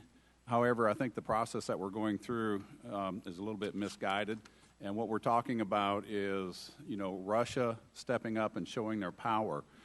I've got in front of me the history of the Crimean Peninsula, and it says that Crimea is an autonomous parliamentarian republic within Ukraine, subject to the Constitution of Ukraine in accordance with the laws of Ukraine, but they also have their own constitution, and they stand as kind of an independent state from what I read here. And 58% of the population of Crimea is ethnic Russia. Again, I support the intent of what we're trying to accomplish, but I think what we're seeing in Russia is Mr. Putin stepping up. He's emboldened. You're seeing Venezuela emboldened. You're seeing China emboldened along with Iran and Syria. And I think the reason we're seeing that is we're trying to project strength, but they see us as weakened. And I know I don't need to remind everybody that we're $17.4 trillion in debt. The government was shut down in September and October because of the lack of funds, and yet we want to give more money to a country, and we have to borrow that money. Yet we have people in our own country that can't get health insurance or they can't send their kids to school. And for us to project strength, I think it's time we strengthen America and rebuild America. And that's the only way that you can show up in a fight, say, or in a confrontation.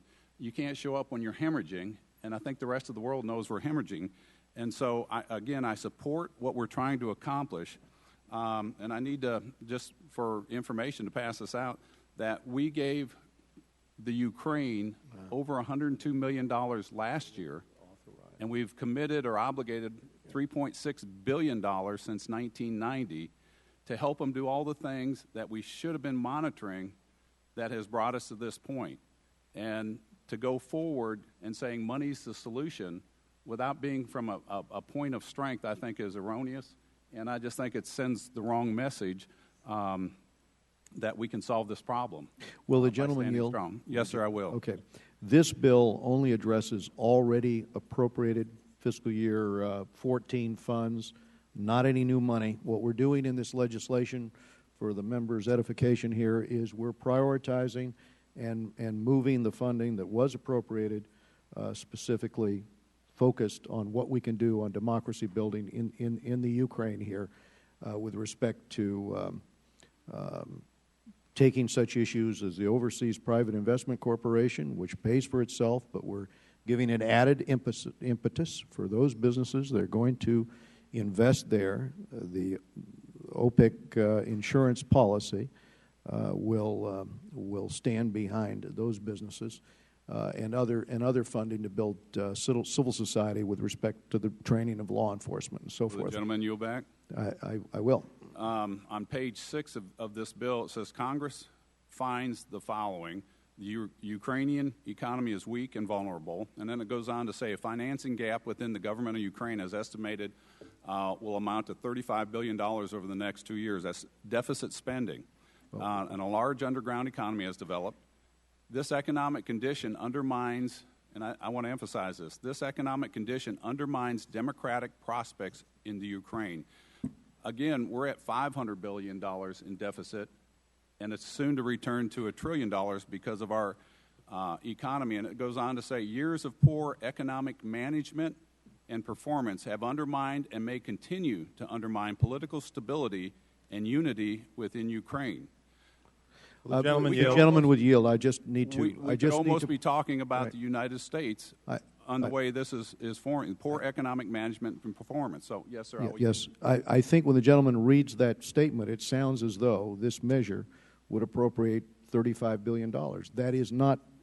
It referenced the fiscal problem I understand that exists in the Ukraine, but the lion's share of that is being shouldered by Europe. I think if you totaled, and I'm doing this by memory, but if you totaled up the provisions here in terms of supporting law enforcement in the Ukraine, etc., it's about $68 million. The reference that you're citing is simply the facts on the ground in Ukraine, but No, not I what agree we're with that. committing to. And I do want that to be understood here. And again, the $68 million or so that we do commit here is money that was already appropriated for the budget for foreign affairs that we are reprioritizing for this purpose. And so I think that clarifies a little bit. If I had my our intent. purpose, if I had Yes. my druthers, I'd rather pay off our debt with that money at this point. Will the gentleman yield?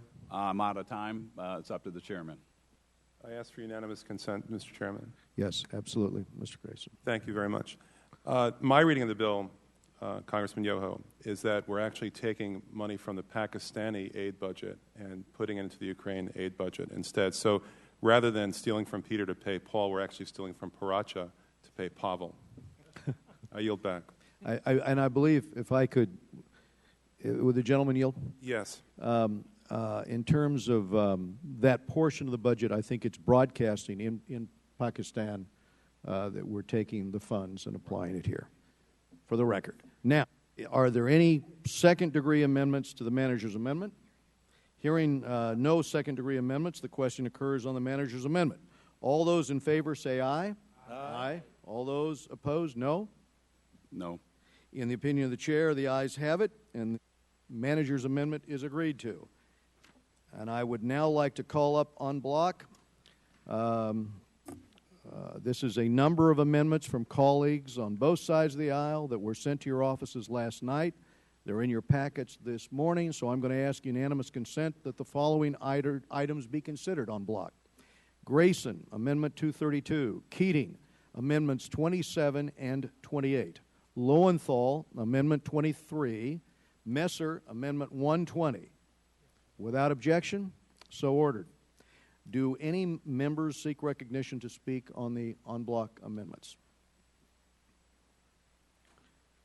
Hearing no further requests for recognition, the question occurs on the en bloc amendment. All those in favor say aye. Aye. All opposed, no. In the opinion of the chair, the ayes have it, and the items in the en bloc amendment are agreed to. Are there any other amendments to the Mr. bill? Chairman. Mr. Chairman. Mr. Connolly. Thank you, Mr. Chairman. I have an amendment at the desk, amendment number 98. The clerk will report the amendment. Amendment to H.R. 4278, offered by Mr. Connolly of Virginia. At the end of Title I, add the following. Section 110, Annual Report on Security Developments in the Russian Federation and their efforts on Ukraine. Without objection, the amendment will be considered read. The chair reserves a point of order and recognizes the author to explain the amendment.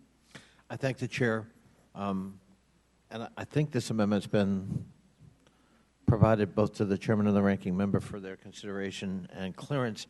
This is a complementary amendment to a provision in the Senate bill requiring an annual report on security developments in the Russian Federation and the effects they might have on Ukrainian sovereignty. The report includes an assessment of the security situation in regions neighboring Russia, including the Crimea, the goals and factors shaping the security strategy of the government of Russia, including potential annexation of non-Russian territory, trends in Russian security behavior that would be designed to achieve Russia's security goals, and an assessment of the global and regional security objectives of Russia that would affect NATO, the Middle East, or the People's Republic of China, an assessment of the capabilities of the Russian military and those capabilities' effects on potentially Russia's neighbors, and any other developments that the Secretary of State considers of strategic importance to our national security with respect to this subject. And with that, Mr. Chairman, I yield back. Thank the gentleman for yielding, and I want to just share with you, Mr. Connolly, I support your amendment.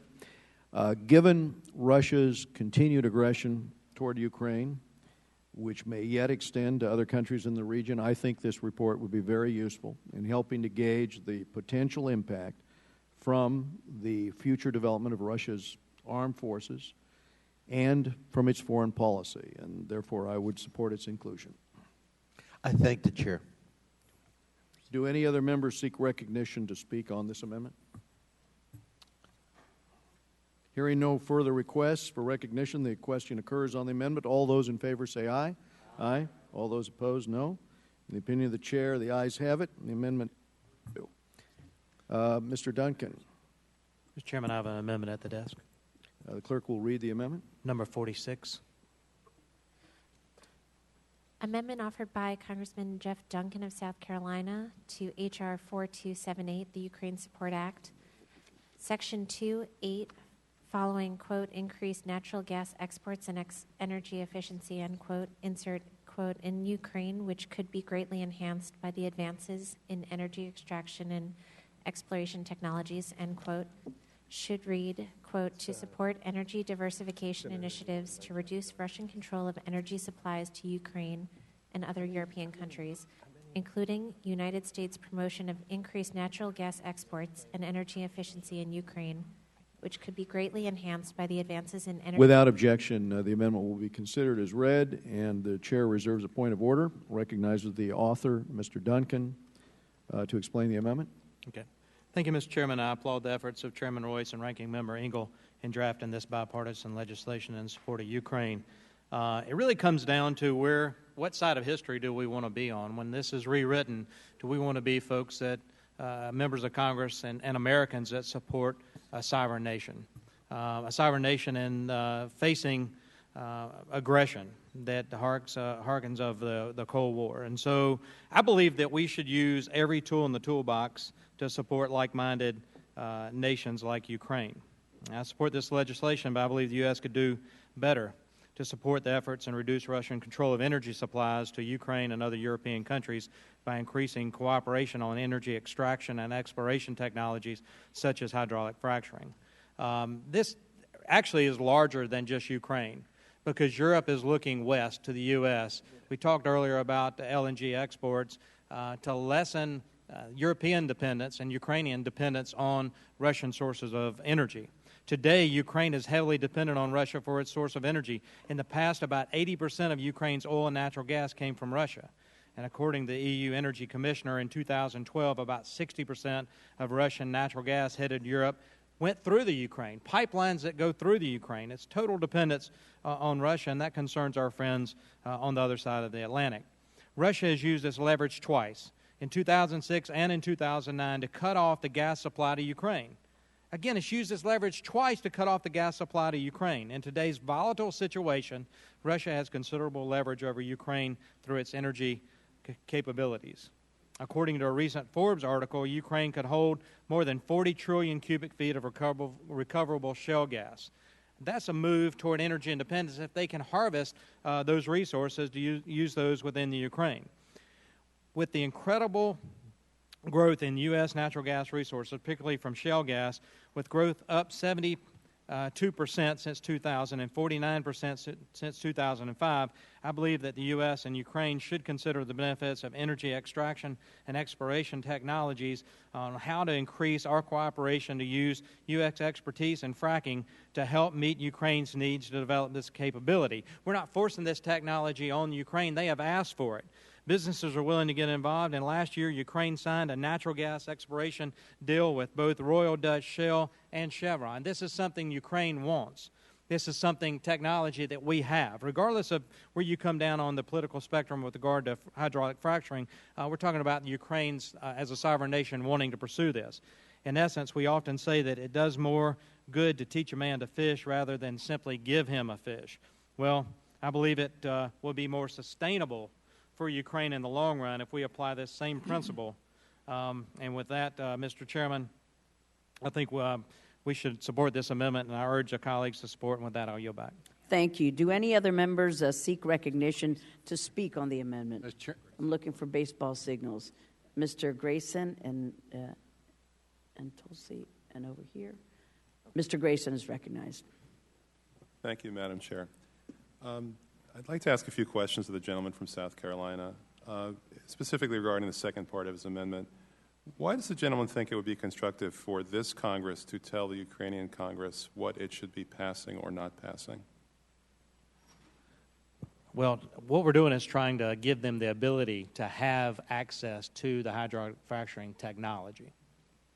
Okay, I'm referring to the second part of the gentleman's amendment. Perhaps I'm misreading it, but the second part says that in Section 102B5, you would add following the terms reducing corruption, and you apparently are trying to give examples of how to reduce corruption in the Ukraine, supporting reform efforts of the government of the Ukraine to pass legislation, et cetera, et cetera. That's what I'm referring to. Has the gentleman offered that amendment?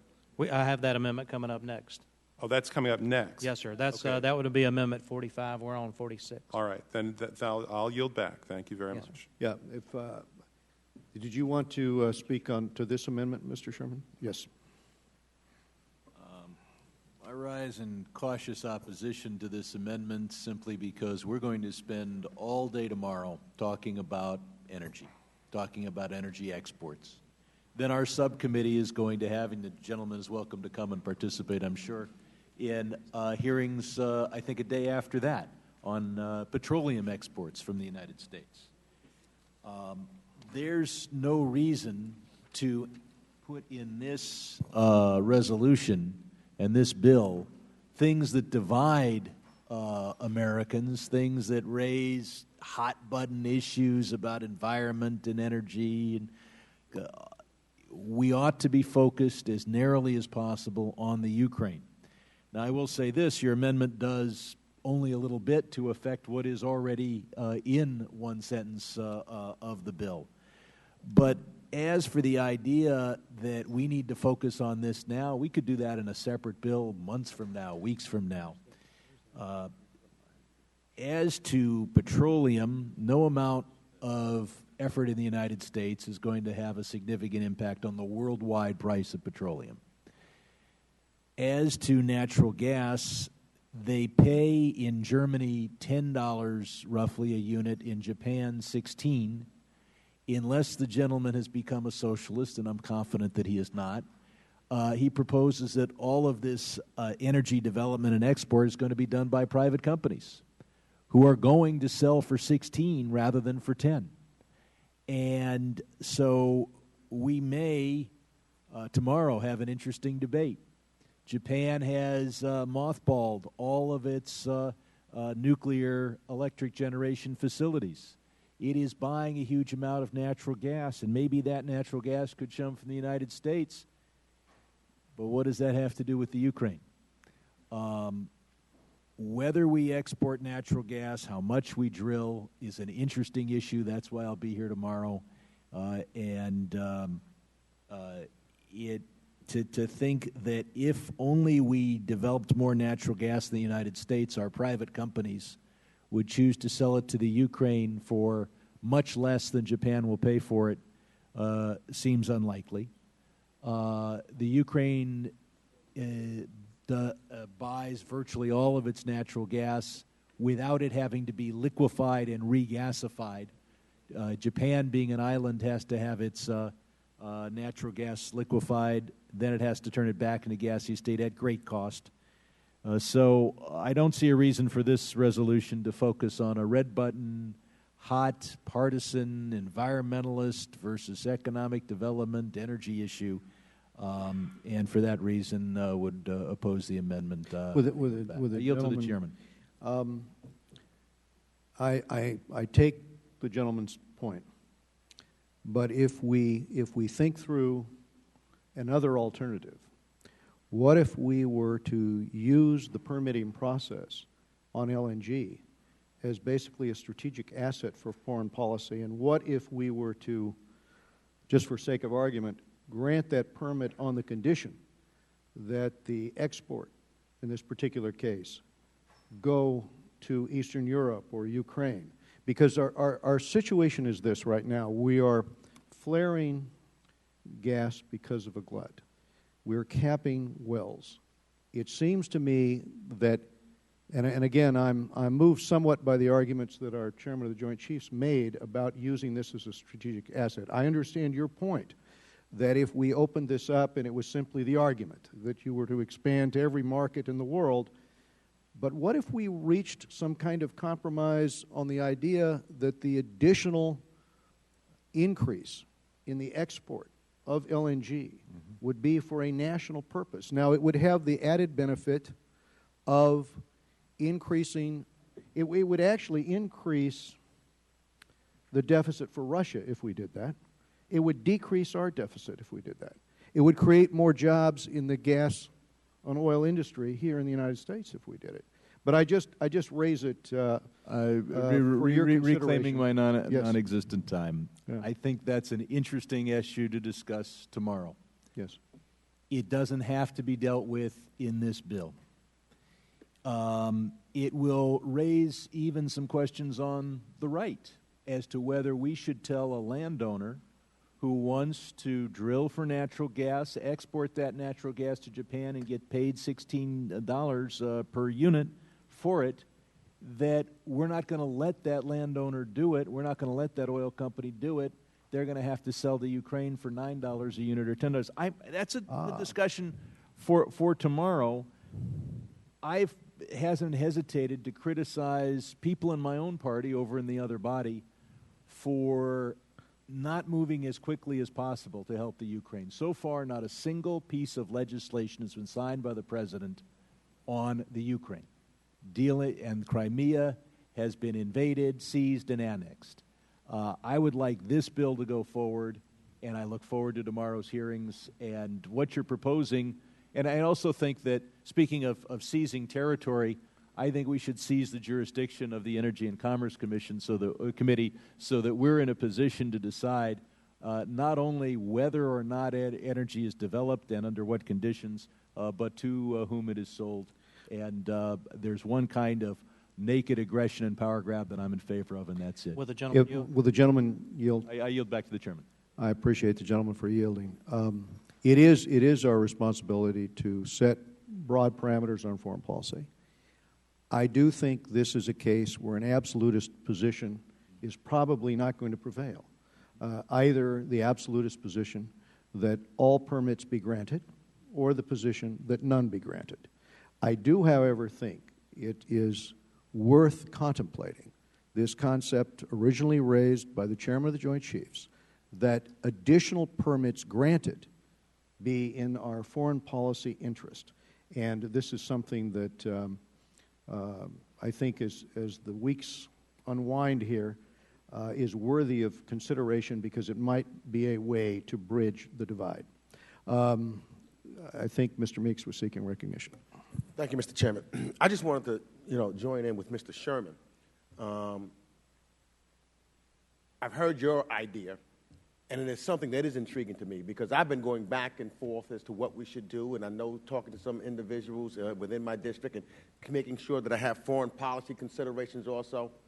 But you've done such an excellent job, I think, in making sure that we have a bipartisan agreement where we don't have any of those agreements, and we can have a separate, and I think that will take place tomorrow, because, I am listening, and I think that to have an intense debate focused on this issue and this issue alone would be beneficial to members. I know it would be beneficial to this member to have a real debate on what we should do, and maybe if we can show that we're just doing it for the Ukraine and it helps us overall in our national interests, et cetera, that could win over some other members. But to do it in a bifurcated way, I think is tremendously important, moving forward, because you've done such an excellent job, I think, on this bill in a bipartisan way. So I would agree with Mr. Sherman.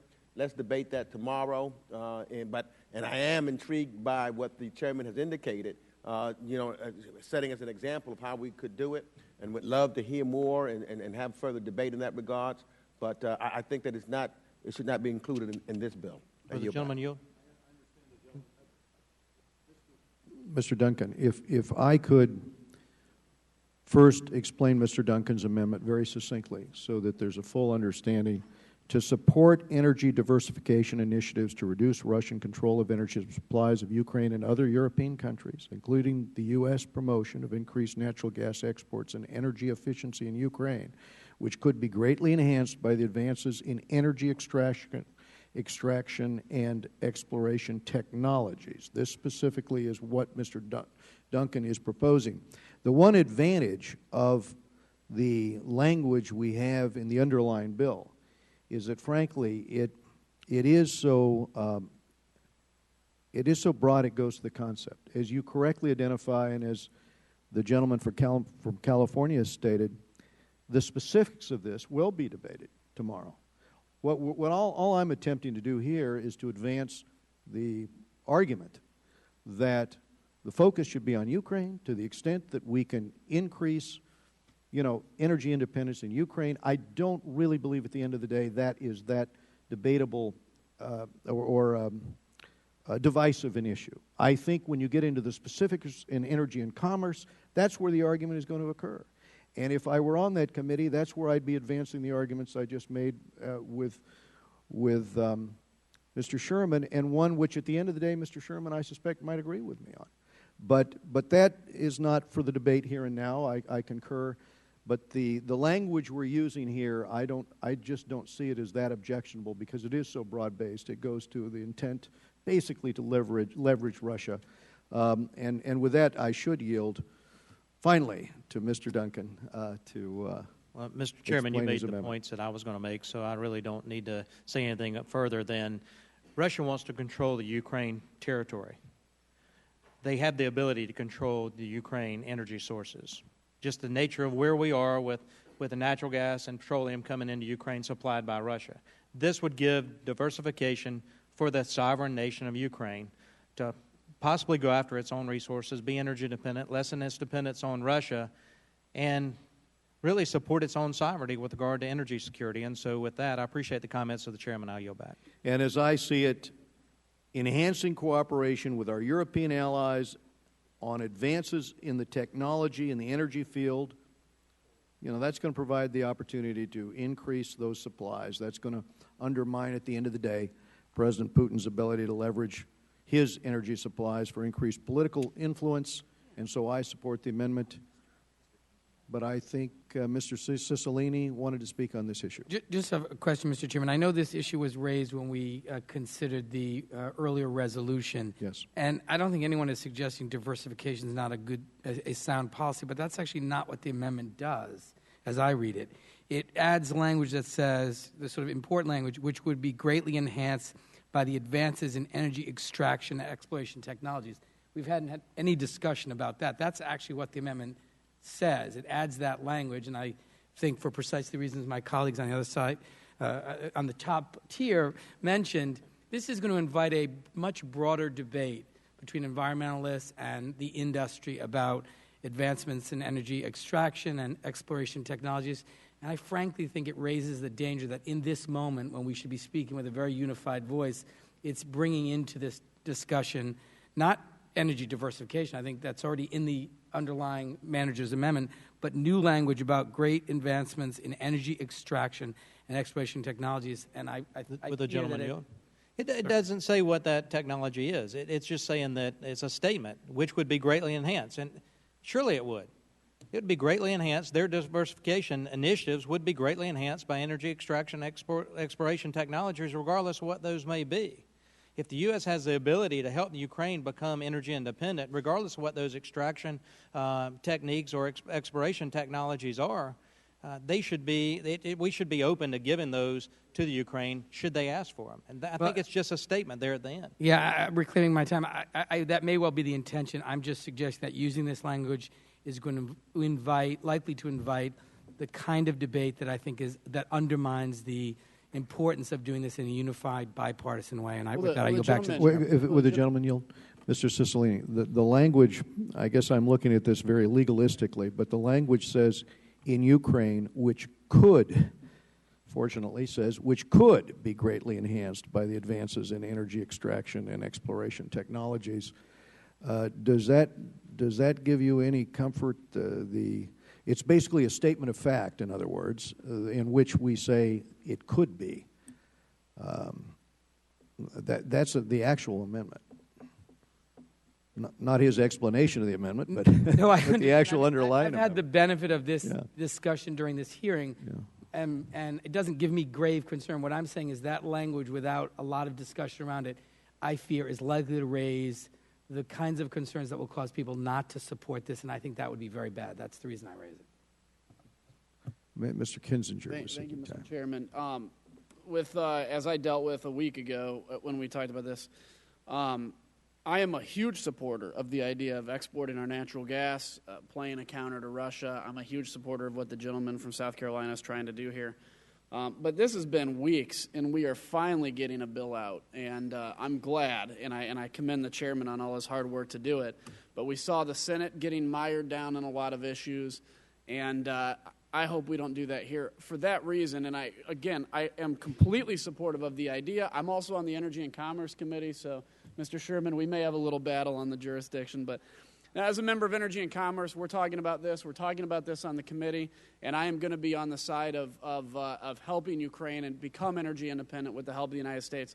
But I will oppose this amendment because I think at this point we have got to move forward, get this thing out of here, and you see by what we're doing on the committee and the battle that we're having right now, this is going to be repeated on the floor, and while I disagree with my colleagues that would vote against it for that reason, there will be colleagues that will vote against it for that reason, and I think we're miring ourselves down in a situation similar to what the Senate had.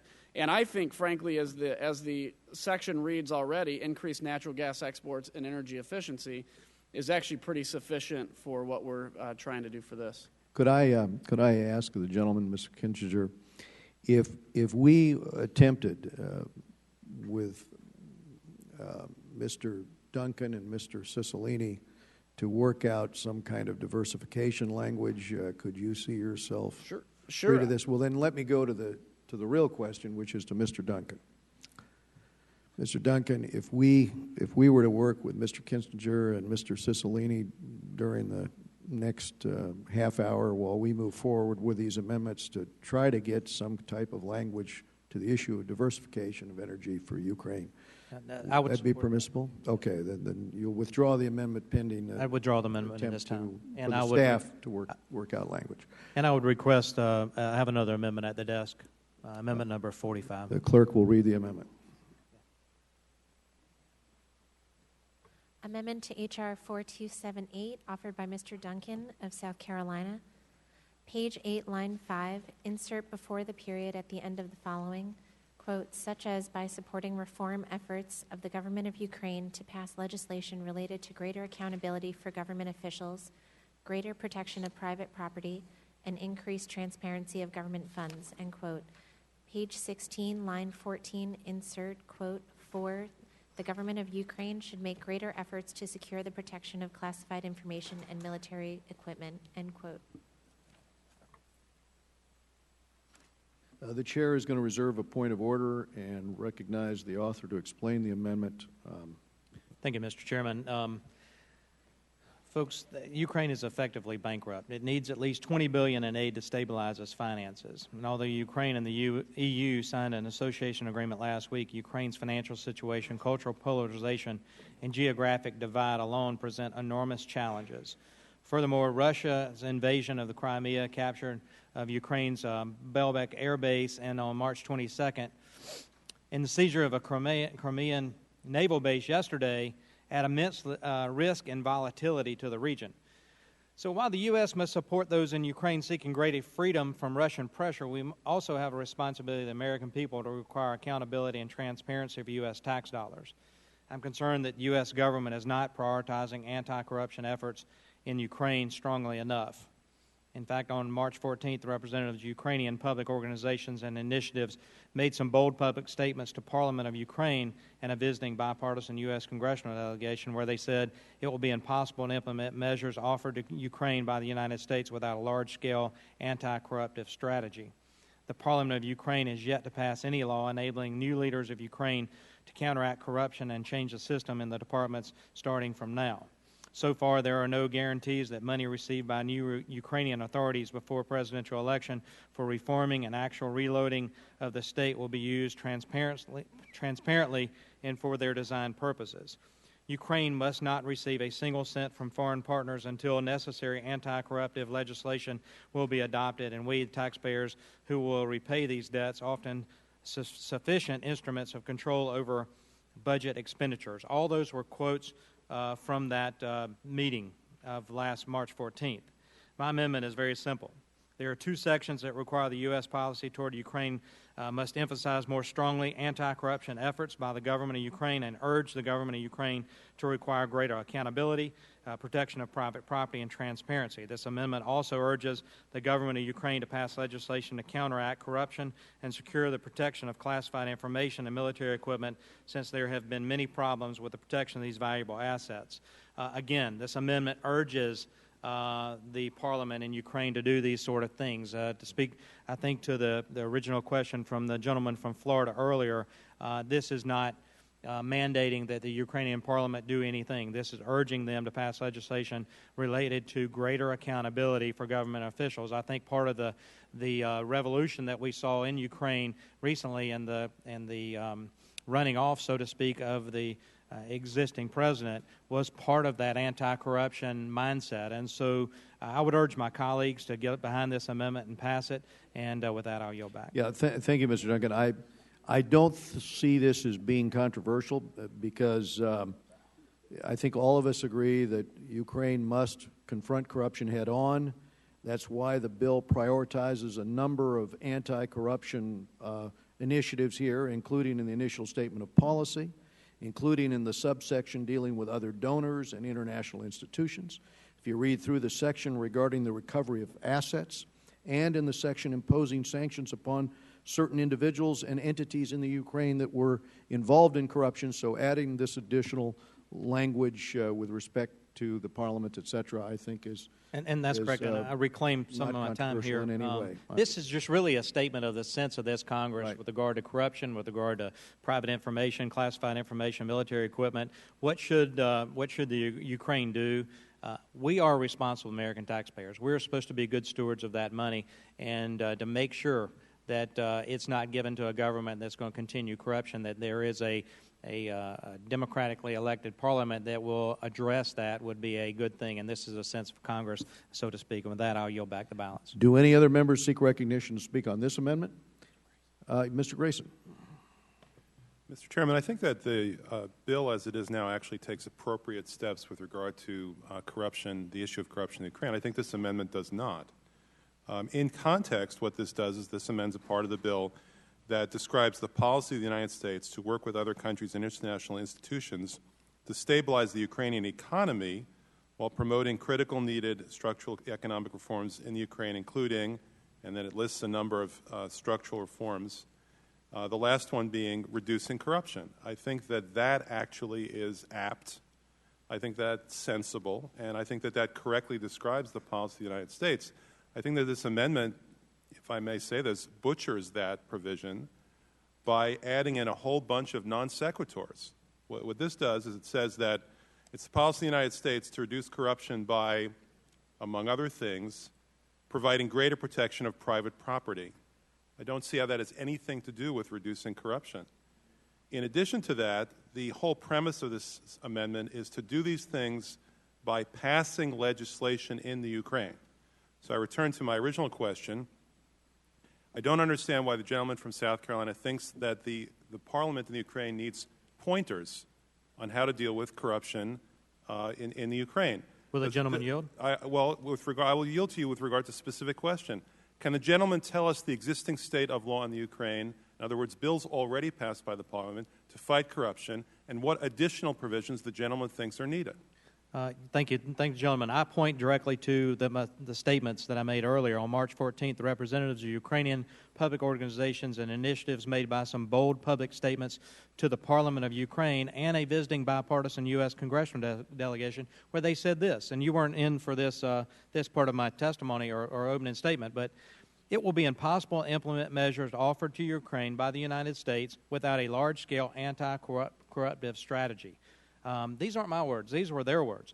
The Parliament, quote, the Parliament of Ukraine is yet to pass any law enabling new leaders of Ukraine to counteract corruption and change the system in their department starting from now. So far, the quote, so far, there are no guarantees that money received by new Ukrainian authorities before presidential election for reforming and actual reloading of the state will be used transparently and for their designated purposes. And the last one, Ukraine must not receive a single cent from foreign partners until necessary anti-corruptive legislation will be adopted, and we taxpayers who will repay these debts, Ukrainian taxpayers, will repay these debts off insufficient instruments of control over budget expenditures. Those are all quotes from the Ukrainians. I'll reclaim my time. Does the gentleman from South Carolina seriously believe that there is no anti-corruption legislation in existence in the Ukraine, that corruption is in fact illegal, is in fact legal in Ukraine at this point? I believe corruption is rampant in Ukraine. Not rampant. I'm asking you, do you think it's legal or illegal? For the parliament, or? I'm asking you whether you think the act of corruption is legal or illegal presently in the Ukraine. Well, I'm not sure whether it's illegal or legal. Okay, I'm going to go out on a limb but in and most say countries, that it's illegal. Corruption is illegal. Could the gentleman from Florida yield? Yes. I would just make a point, and this would be an example of what was legal and what they're attempting to change. If you were well connected to the prior president in the Ukraine, you could get loans at 3%. If you were a farmer, you were getting loans at 17%. The consequences of that was that oligarchs close to the previous president were in fact using this. It was legal, and the EU was straining every sinew to try to get the parliament in Ukraine to move on these types of reforms. In this case, I think Mr. Duncan has a very real point. If we can join with the EU in pressing the Parliament to take concerted action, there is no question that there are going to be some interests in the Ukraine that are going to resist this, mainly those who are oligarchs. But those are the people that we're trying to target here in order to bring about the rule of law. So at the end of the day, I think this amendment is helpful for the reason that I've explained, and in fact certain things which we would consider illegal are in fact legal under their system because they have not been reformed. That's why I think it's in order, but if we could go to the vote. I'd like to reclaim the remainder of my time. Absolutely. I appreciate the chairman's comments, and I find them very helpful. I think that these decisions should be fact-based, and the chairman has offered facts that actually have a direct impact on my view of the situation. I remain concerned about the provision in this amendment that says that one means of fighting corruption in the Ukraine is to pass legislation that promotes the greater protection of private property. To me, that remains a non sequitur, and I am concerned about that provision. I will yield to the gentleman from South Carolina if he can explain why the protection of private property somehow reduces corruption in the Ukraine. I'm going to have to look that particular section up real quick in comparison to the bill, but I'm going to suggest that the time has expired for the gentleman because of time constraints. Are there any other members that seek time on this? If not, I'm going to suggest we go to a vote on the gentleman's amendment. Hearing no further requests for recognition, the question occurs on the amendment. All those in favor say aye. Aye. All those opposed, no. No. In the opinion of the chair, the ayes have it. The amendment is agreed to. And we go to Mr. Castro for his amendment. Does the member have an amendment to the desk? Yes, number 23. The clerk will report the amendment. Amendment to H.R. 4278, offered by Mr. Castro of Texas. Page 5, strike line 23 through page 6, line 2, and insert the following. 2, supporting Ukrainian efforts to foster greater unity among people and regions of the country, combat anti-Semitism and discrimination, and promote respect for religious freedom. The chair reserves a point of order, and we recognize the author to explain the amendment. Mr. Chairman, this is a very simple amendment. All I'm adding is 2 words, and discrimination, into that sentence. That's it. The chair is in support of this amendment, or do any members seek recognition? Mr. Chairman. Yes. The gentleman from California. I strongly support my friend in his amendment. Thank you. Very good. Thank you very much. The gentleman from California. Hearing no further requests for recognition, the question occurs on the amendment. All those in favor say aye. Aye. Aye. All those opposed, no. In the opinion of the chair, the ayes have it, and the amendment is agreed to. Mr. Poe of Texas. Mr. Chairman, I have an amendment at the desk, number 46. The clerk will report the amendment. Mr. Poe, I have Amendment 74. All right, I'll take that one. Amendment to H.R. 4278, offered by Mr. Poe of Texas. At the end of Title I, add the following. Section 110, Report on Geopolitical Impact of Energy Exports. A, report required. Not later than 90 days after the date of the enactment of this act, the Department of State's Special Envoy and Coordinator for International Energy Affairs shall submit to the appropriate congressional committees a detailed, quantitative, and substantive report on the potential short, medium, and long-term impacts of increased United States natural gas and oil exports on Russia's economic and political influence over Ukraine and other European countries. B, definition. In this subsection, the term... Without objection, the chair is going to consider the amendment as read and recognize the author to explain the amendment. Thank the Chairman. We've had much discussion about energy and the influence that it has had in the region. We disagree on what we should do regarding natural gas exporting.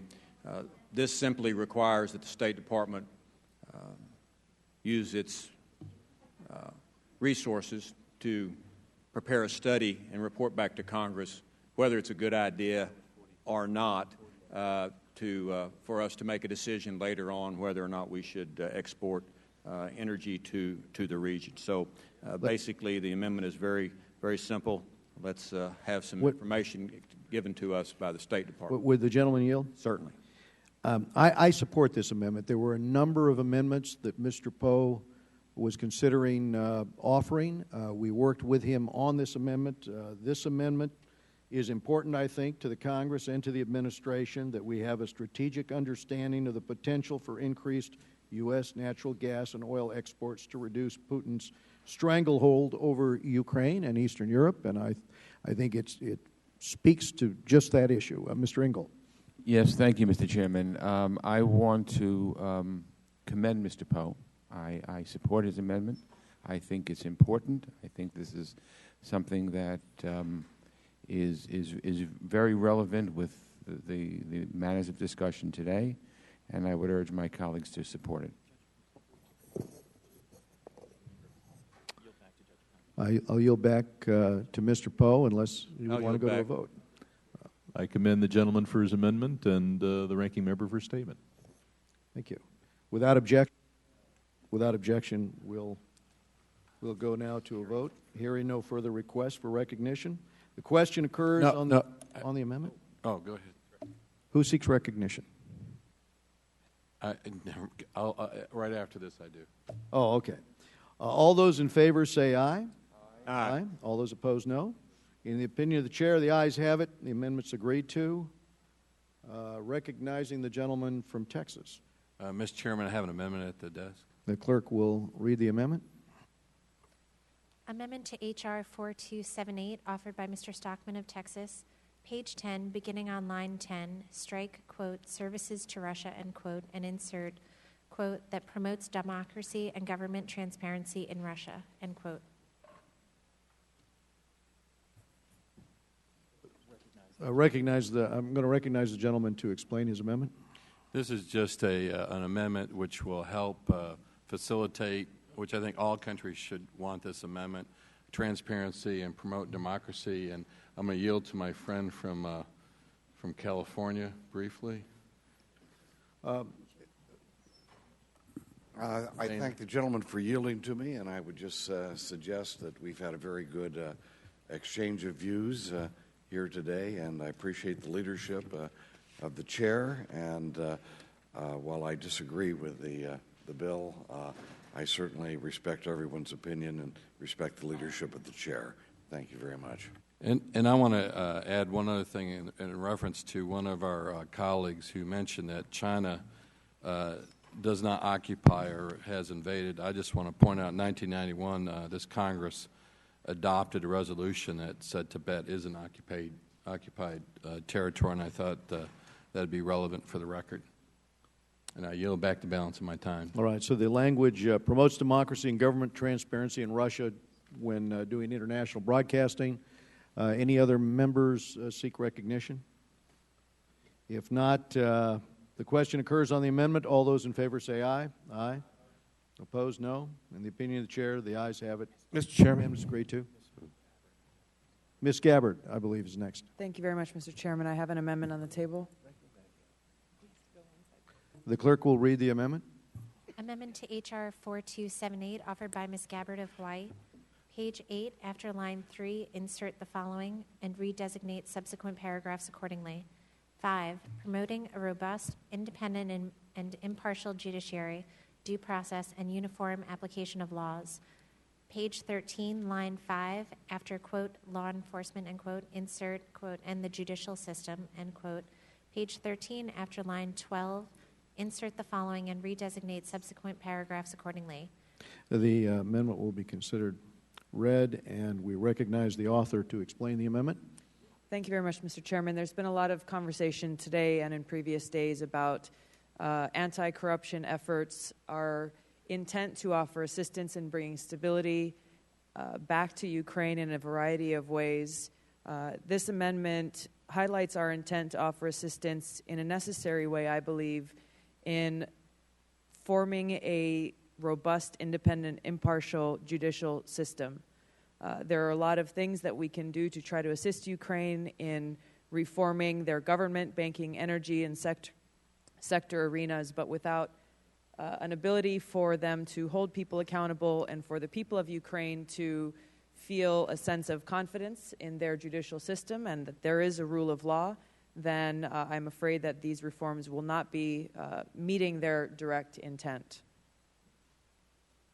I yield back. I thank the gentlelady for yielding, and I do think that one of the things we often miss is the importance of an independent judiciary, sort of this concept of the locust effect of what happens when you do not really have enforcement of law because you have a judiciary and law enforcement that are ineffectual. So we support enhancing democratic institutions in the Ukraine, and I think this amendment does a lot in that direction. Well, I think a member here seeks recognition. Mr. Duncan of South Carolina to speak on this amendment. Yes, I just wanted to applaud the gentlewoman from Hawaii because in countries where even they have the rule of law, if they don't have the courts that are necessary or the non-corrupt courts necessary to prosecute, then you see laws being avoided and the continuation of bad practices. I think this is spot on. I applaud you for going down that trail, and I support the amendment. Any other members seeking recognition? If not, the question occurs on the amendment. All those in favor say aye. Aye. All those opposed, no. In the opinion of the chair, the ayes have it. The amendment's agreed to. We're going to go first to Mr. Salmon of Arizona. Thank you, Mr. Chairman. I have an amendment at the desk. Clerk will read the amendment. Amendment to H.R. 4278, offered by Mr. Salmon of Arizona. At the end of Title I, add the following. Section 110, Sense of Congress on suspension of all activities and meetings of the NATO-Russia Council. It is the sense of Congress that the United States should work to suspend all activities and meetings of the NATO-Russia Council until Russia ends its aggression against Ukraine, including by removing forces from and reversing its illegal annexation of Crimea. The gentleman is recognized to explain his amendment. Thank you, Mr. Chairman. It's common sense that if Russia is going to practice these renewed aggressions and engage in expansionist activities, then NATO's previous mission of Russian containment may need to be reinvigorated if Russia insists on foregoing its opportunity to be in the room. We all know the history of NATO. It was created as an alliance of allies to counter Warsaw Pact countries led by expansionist Russia. But since the collapse of the Warsaw Pact, NATO has expanded to include several of the former Warsaw Pact countries. And while security remains key in the mission, in recent years the focus has shifted to the fight against terrorism and against global destabilization. In 1997, NATO countries signed the NATO-Russia Founding Act, which provided the formal basis for bilateral cooperation with the goal of easing Moscow's concerns about NATO's expansion being a threat. 5 years later, in 2002, the NATO-Russia Council, NRC, was established. My amendment's very simple. All it will do is call on NATO to suspend all former NRC, NATO-Russia Council activities until Russia stops its aggression against Ukraine, removes its troops from Crimea, and reverses its annexation of a sovereign territory. It is important to note that this does not cease dialogue and, in fact, follows the example of NATO's actions after Russia invaded Georgia in 2008. At that time, all formal activities were suspended for a period. I understand that engagement is still critical, and we have to have dialogue. There is an avenue for that continued dialogue at the United Nations.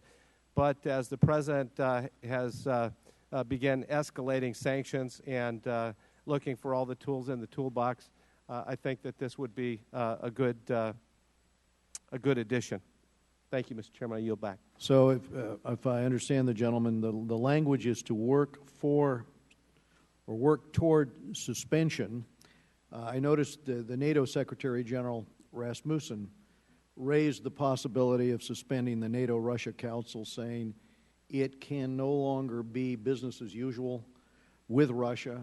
I agree with that. I think Russia must understand that aggression will not extend its influence, but will instead lead to economic and political isolation. That's the sense of the amendment. Do any other members seek recognition? Mr. Grayson. Mr. Chairman, I think that this is a mistake. What the NATO-Russia Council actually does is, among other things, make it less likely that we go to war against Russia. And I think that that is still a valid goal, regardless of what Russia has done in the Crimea. I think most members of this committee would agree that we should try to avoid war with Russia. In addition to that, the NATO-Russia Council serves many purposes that are in our direct strategic interest as a country. For instance, through the NATO-Russia Council, we have obtained logistical support for our war in Afghanistan from the Russians. Because of the NATO-Russia Council, the Russians have provided us with logistical support for that war, which apparently will continue at least through the end of this year. Secondly, through the NATO-Russia Council, we have joined with the Russians to fight terrorism. Up to this point, the Russians have a very positive and helpful record with regard to fighting terrorism. They've been the victim of terrorism just as the United States has been the victim of terrorism. The way that we accomplish that cooperation is through the NATO-Russia Council. Withdrawing from the NATO-Russia Council or forbidding Russia to participate in the NATO-Russia Council will actually, in a sense, promote terrorism. In addition to that, the NATO-Russia Council has served to help prevent proliferation of nuclear weapons in other countries. Obviously, we need the Russians' cooperation if we're going to have any hope of preventing Iran from obtaining nuclear weapons. That cooperation comes through the NATO-Russian Council. If we disband the NATO-Russia Council, we are in effect making it more likely that Iran will attain a nuclear weapon. Therefore, for these reasons, and among all the other things that the NATO-Russia Council accomplishes that are in our direct strategic advantage, I don't think that we should withdraw from the NATO-Russia Council. I don't think that we should attempt to disband it. I don't think that we should do anything to harm the productive accomplishments of that council. I yield my time. Mr. Chairman? May I respond? I'll yield to the gentleman. Thank you very much. There is nothing in the language that says that we would disband it. It says it suspends it for a time until they pull back from their hostile invasion of Crimea. It doesn't say that it would be disbanded or that it would be done away with. It would be suspended. The President has talked about a lot of red lines. I'm trying to make that line just a little bit redder. I'll reclaim my time. At this point, it is equally likely that the Russians will withdraw from their so-called hostile invasion of Crimea and that the United States will withdraw from its so-called hostile invasion of Texas in the 1840s. It's not going to happen. If we pass this amendment and, in fact, we do suspend all activities and meetings that take place of the NATO-Russia Council, we are, in effect, disbanding the Council. That's the reality of the situation. The reality of the situation is that doing this hurts ourselves, hurts our strategic interests, hurts our role in the region and throughout the world. That's a bad thing to do. Will the gentleman yield? Yes, I'll yield. Let me recognize Mr. Keating first, and then we'll go to Mr. Sherman. Oh, gentleman still has time. Yes, absolutely. Sorry, you've yielded to I'll Mr. yield Sherman. to Mr. Keating, I think. No? Mr. Mr. Chairman, no. I just have my own amendment pending. That's all. Okay. Mr. Sherman, the gentleman, you're recognized. I think we could achieve the purpose of this amendment by stopping it at the word council and eliminating the words until Russia ends its aggression against the Ukraine. Then we would simply say suspend our involvement in this council, and I think we need to do that for an appropriate amount of time. Obviously, if Russia withdraws from the Ukraine, I'd be the first to want to visit the council. But to say that we are going to suspend our activity really forever may goes beyond what we ought to do, given the importance of the council. Will the gentleman yield? Chairman. Yes, Mr. Sherman, I had marked up a suggested amendment here while just before we went to you, thinking about doing exactly that, because I think if we just go to the issue of the meeting of the foreign ministers, which is the council, and we drop the other reference, I think it's much more likely that we're going to have the unanimous consent of this body behind this resolution. And I'm going to suggest that at this time to the gentleman from Arizona, that you look at taking the sentence, "It is the sense of Congress that the United States should work to suspend all activities and meetings of the NATO-Russia Council," and then that's the end of the amendment. Yeah, that sounds great. All right. I ask unanimous consent. I'm not sure whose time it is right now, Mr. Chairman. Well, may I address that? Reclaiming my time, I recognize the gentleman from Florida, Mr. Grayson. All right. With all due respect, and I appreciate the chairman's efforts to make something good out of this effort by the gentleman from Arizona, it sounds to me like the amendment that's being offered would suspend all activities and meetings of the NATO-Russia Council forever, and in effect disband it.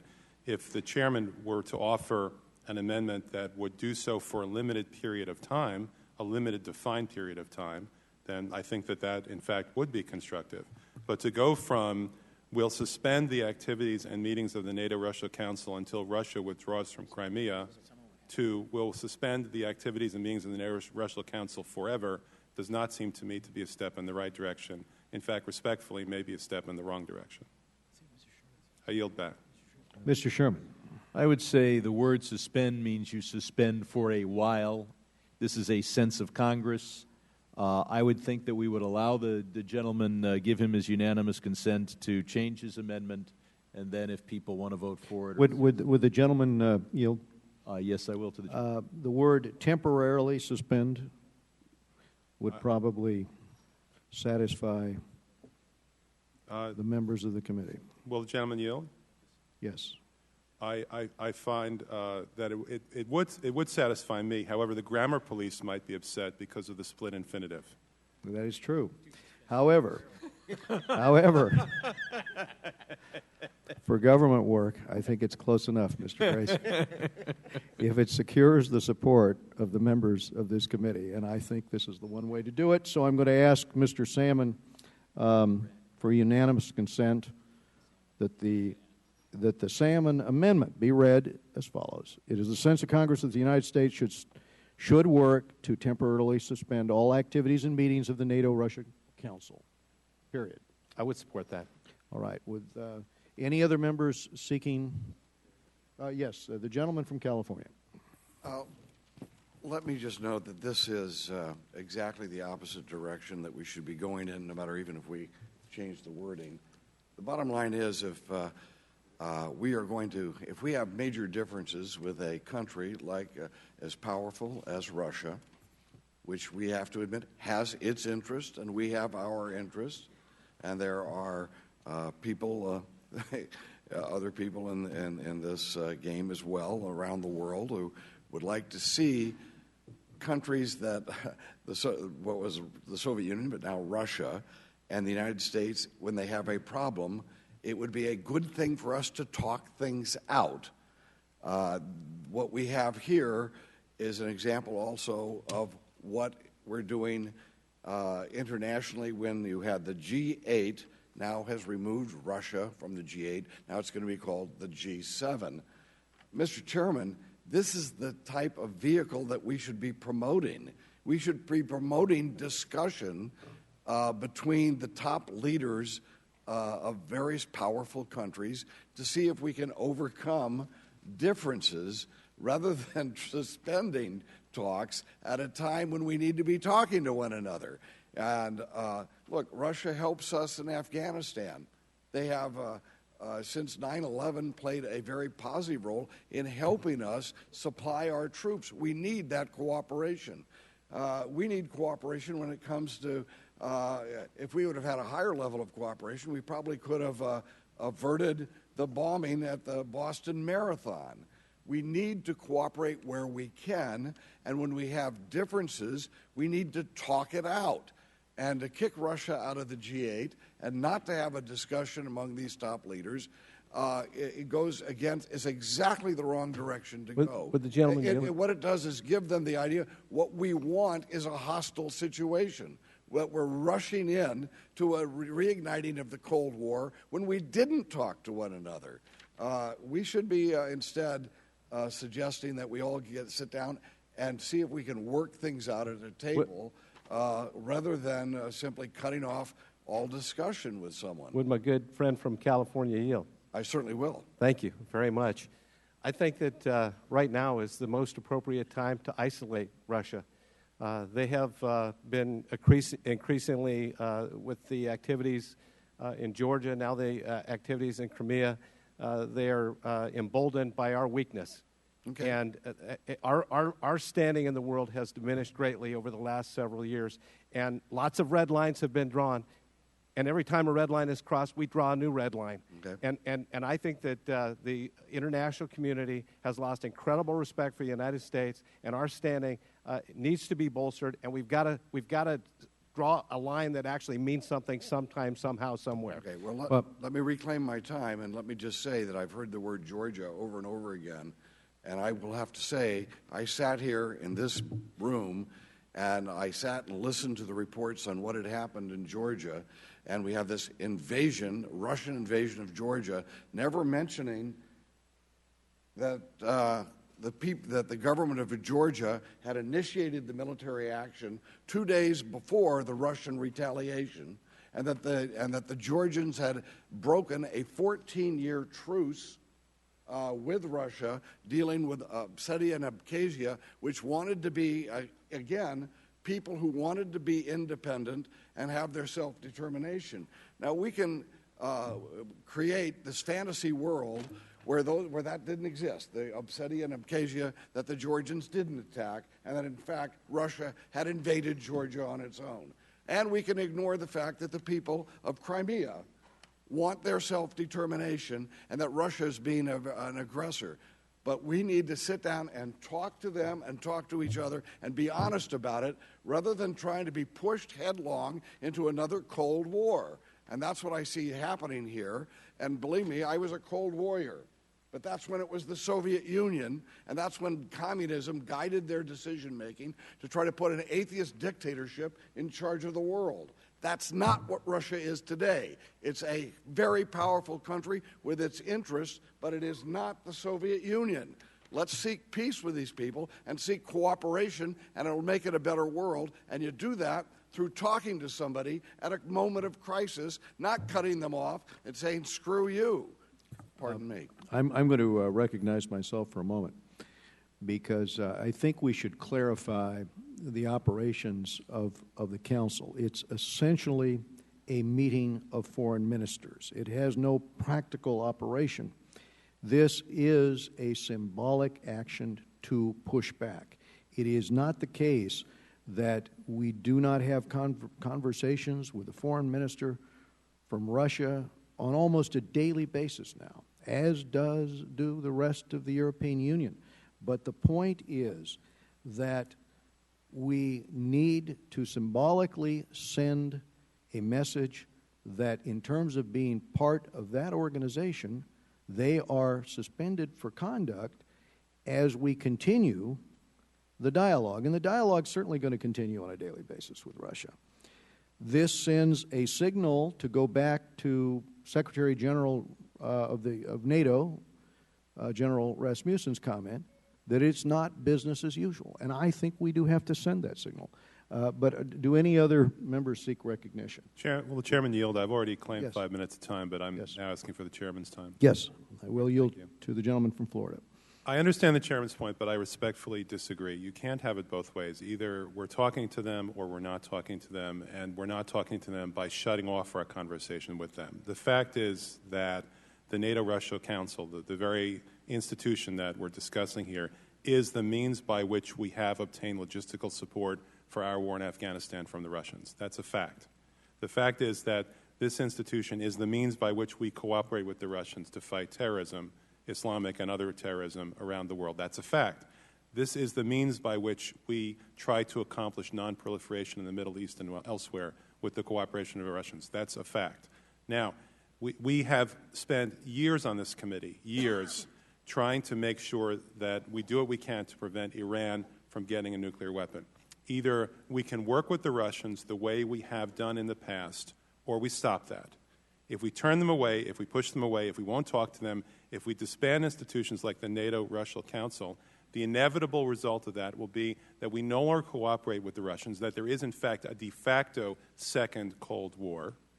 And the result of that is that we lose the benefit to us, that we get from cooperating with the Russians to fight terrorism for non-proliferation and otherwise. It is simply impossible, to give you one example, to have any effective institution of economic sanctions against Iran without the cooperation of the Russians.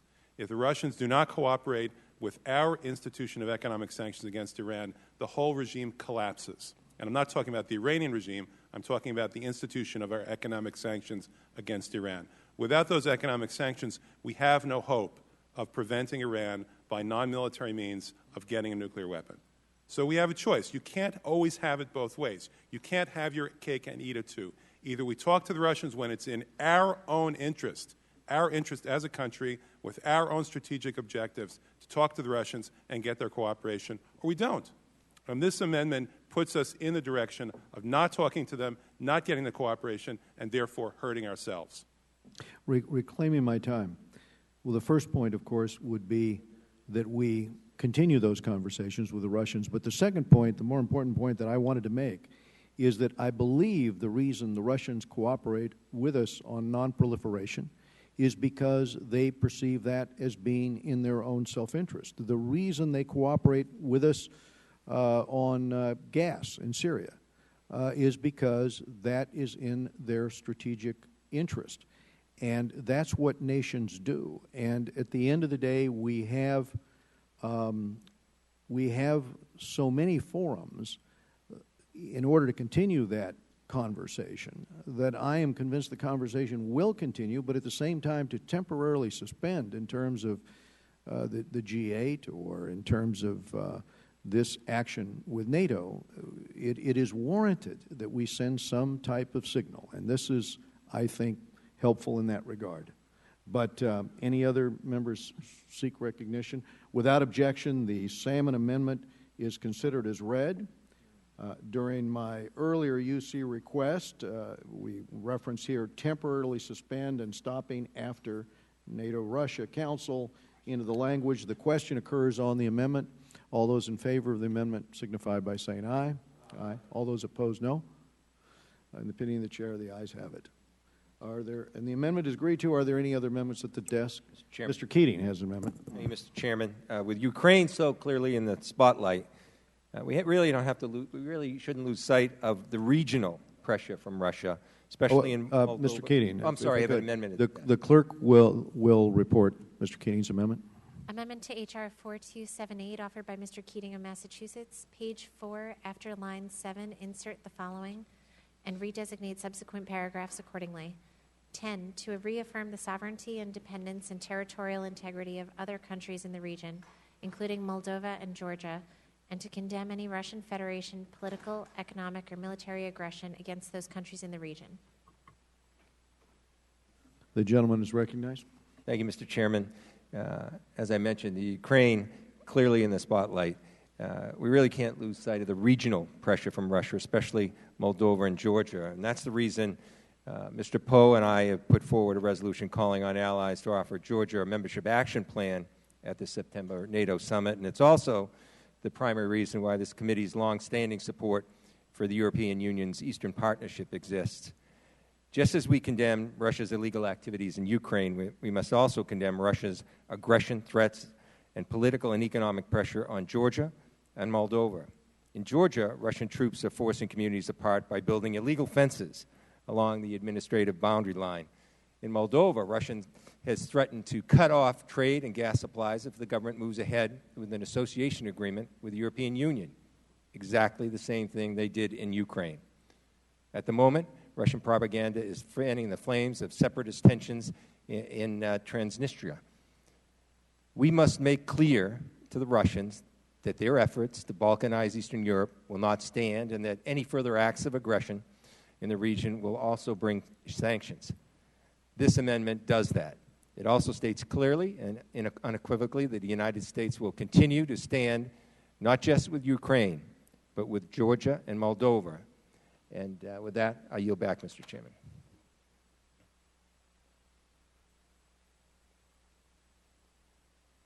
I'd like to ask the gentleman a question. So this suggests that if the people of Abkhazia and Ossetia, who were put under Georgian, in the same category of Georgia by Joseph Stalin, and he, of course, separated them from the other Abkhazia and Ossetia, which has remained part of Russia, that if those people determine, let's say 90% of them voted to become, they'd rather be part of Ossetia, Abkhazia, and not part of Georgia, that your amendment would be that we should not support their right of self-determination, and that Georgia should have the right to come in with armed force and keep them as part of Georgia. Is that right? Yeah. For a response? Yes. Clearly, as I stated in my remarks on the overall piece of legislation, that there's legal means to do this internationally and through existing constitutions. What this provides a sense of is when those illegal acts occur, such as they did occur in Crimea. And that's simply what this states. The distinction I'd make with your remarks is the difference between illegal actions and legal actions. So do you believe the Georgian breaking of the truce with Russia and sending their troops into Abkhazia and Ossetia, which at that time resulted in the retaliation, which we call an invasion of Russia, of Georgia, that you would say that that was illegal or legal on the part of Georgia sending their troops in and breaking the truce? Will the gentleman yield back? Yes, sure. Thank you.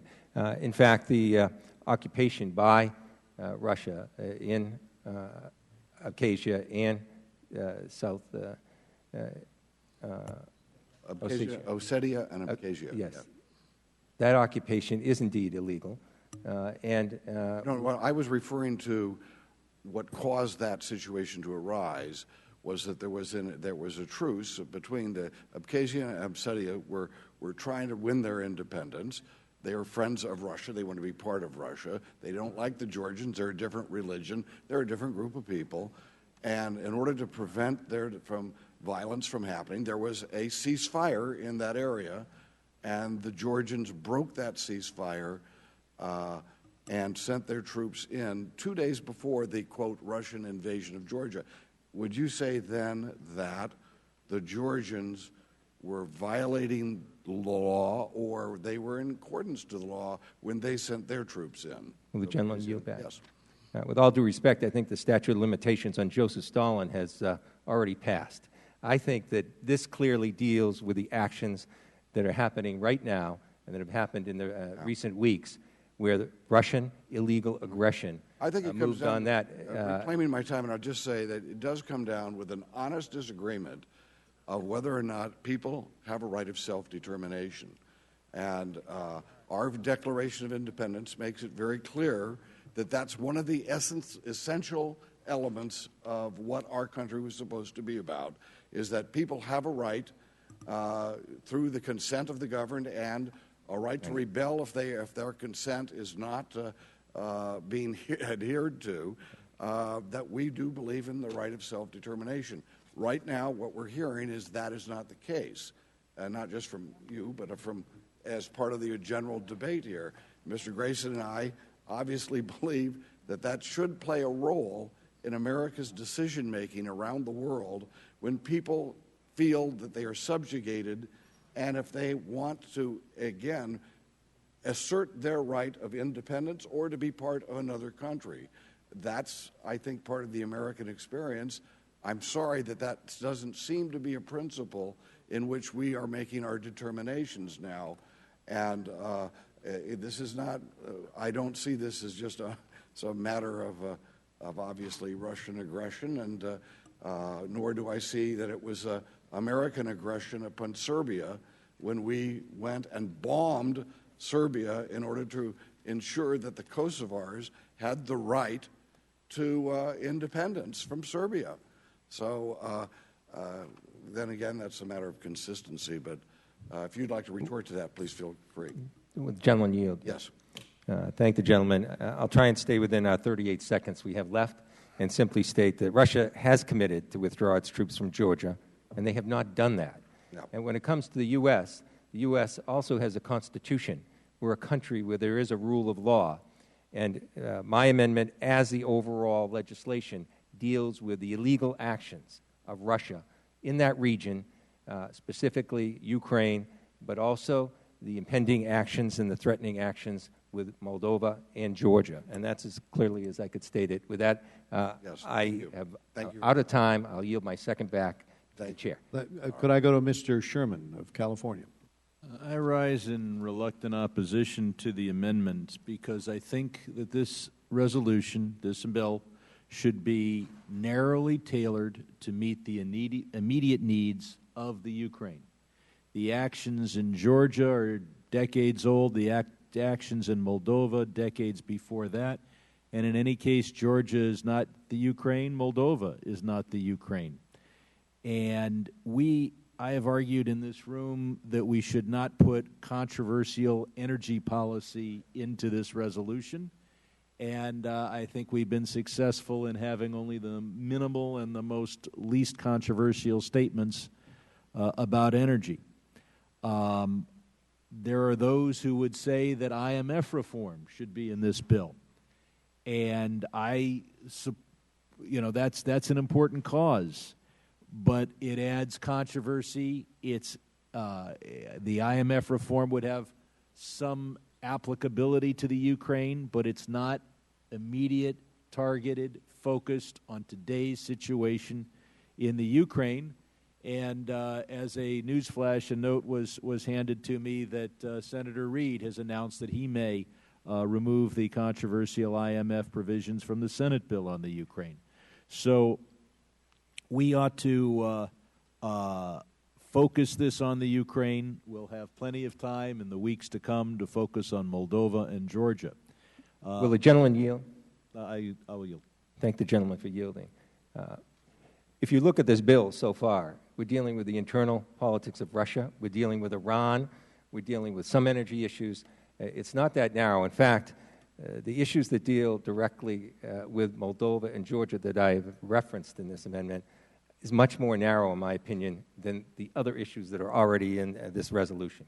Had the individual provisions been subject to a separate vote and amendment process, I might have taken the same position. But we're going to have a separate vote on whether to offend the principle of focusing on the Ukraine. And I would like to keep it as focused as possible, much as I commend the gentleman for offering the amendment. And he does make a good point. As to the issue of transfers of population and whether the government to be established in the Ukraine or any part of it should reflect those who live there now or those who lived there before Joseph Stalin moved populations, I think that we have to institute governments to provide for for governing those people who live in particular areas now. Obviously, the movements of population committed by Hitler and Stalin were wrong, and yet we moved an awful lot of Germans out of East Prussia, out of Silesia, and created a new Poland on a substantial portion of German territory.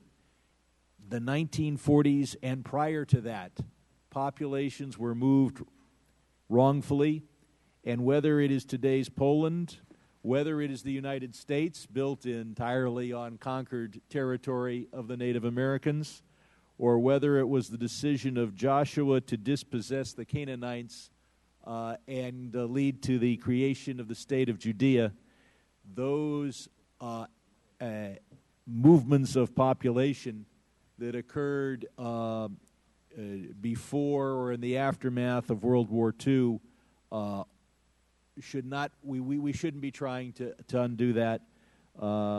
Those in my district, I think, recognize that California was built on territory taken from the Native Americans by the Spaniards and the Mexicans, and then taken by the United States. We're not intending to leave. So we can talk about how the population in parts of the Ukraine is a result of Stalin's work, but those who live in any part of the Ukraine, including the Crimea, have a right to live there and a right to vote there, even if the presence of their ancestors there is a result of the crime of Joseph Stalin. Once again, I thank the gentleman from Massachusetts for his amendment, and my opposition is modest and reluctant. Mr. Grayson, the gentleman from Florida. Thank you, Mr. Chairman. I am concerned that we are overextending ourselves as a country by trying to guarantee the sovereignty, independence, and territorial integrity of Moldova and Georgia. I am in support of the sovereignty, independence, and territorial integrity of Moldova and Georgia, but I don't even believe that we should be giving lip service to goals that we simply cannot control or attain ourselves. I heard some criticism earlier of red lines being crossed. Maybe we should be more selective in the lines that we do draw, whether they're red or otherwise. In 2008, NATO promised that Georgia would one day be admitted into NATO. Moldova is already part of a sister organization of NATO. The fundamental purpose of NATO is to guarantee the sovereignty, independence, and territorial integrity of its members. If, in fact, NATO were to extend itself to Moldova and to Georgia, given the fact that there are Russian troops occupying parts of both countries without the permission of the formal central government in both countries, again, for the purpose, the Russians say, and I think this is to a large degree valid, of self-determination of those areas, as the congressman from California has already pointed out.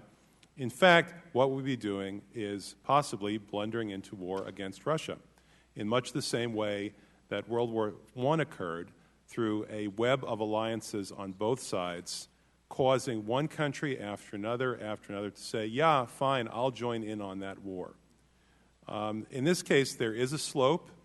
It's a slippery slope, and we start down that slope when we do things like reaffirming the sovereignty, independence, and territorial integrity of countries, when we can't guarantee the sovereignty, independence, and territorial integrity of those countries without going to war.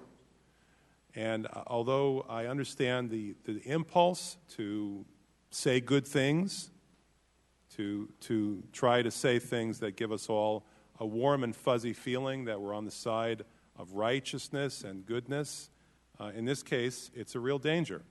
So I would say that the bill is better off without this amendment for the reasons that the gentleman from California and the other gentleman from California on the other side of the aisle have both expressed.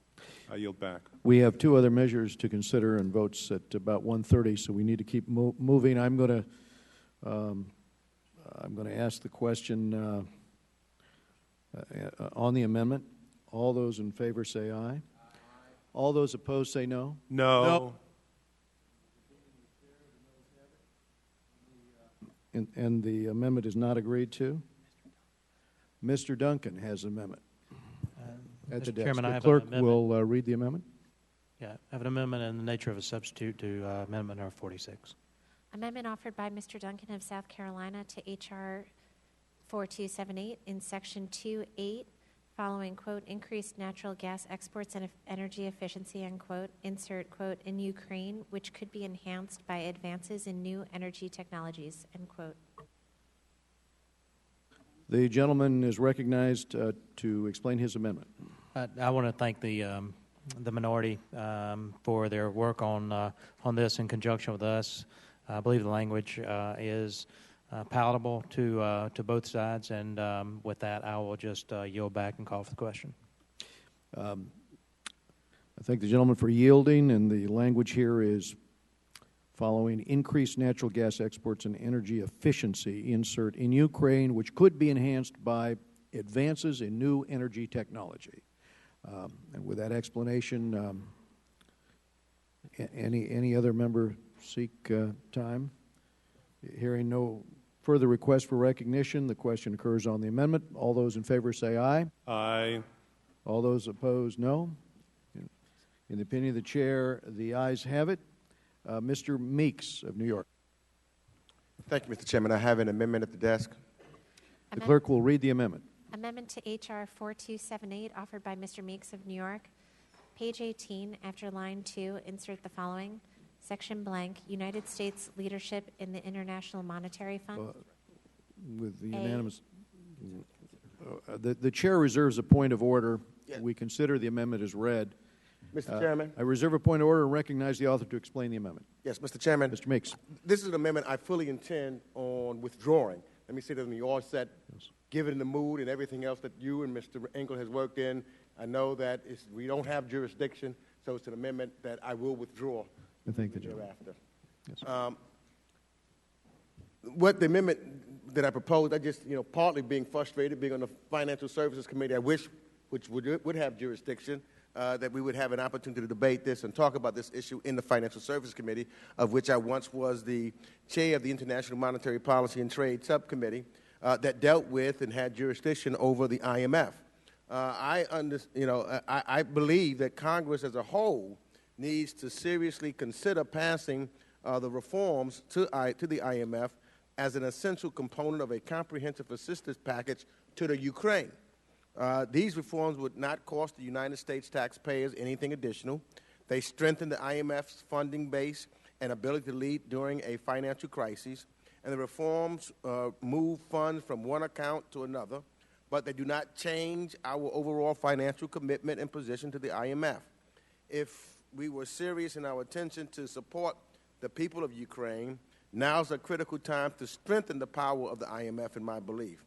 Christine Lagarde, the managing director of the IMF, noted in a Wall Street Journal article yesterday that U.S. policymakers from Henry Kissinger to Condoleezza Rice believe that the current IMF reforms are necessary for the United States' strategic interests in the world.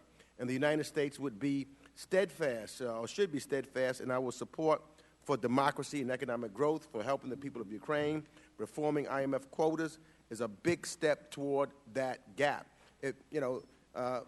What the IMF, I believe, is absolutely vital to our national security because a strong U.S. economy and a strong U.S. global economic leadership is critical to our strength around the world and to our national security.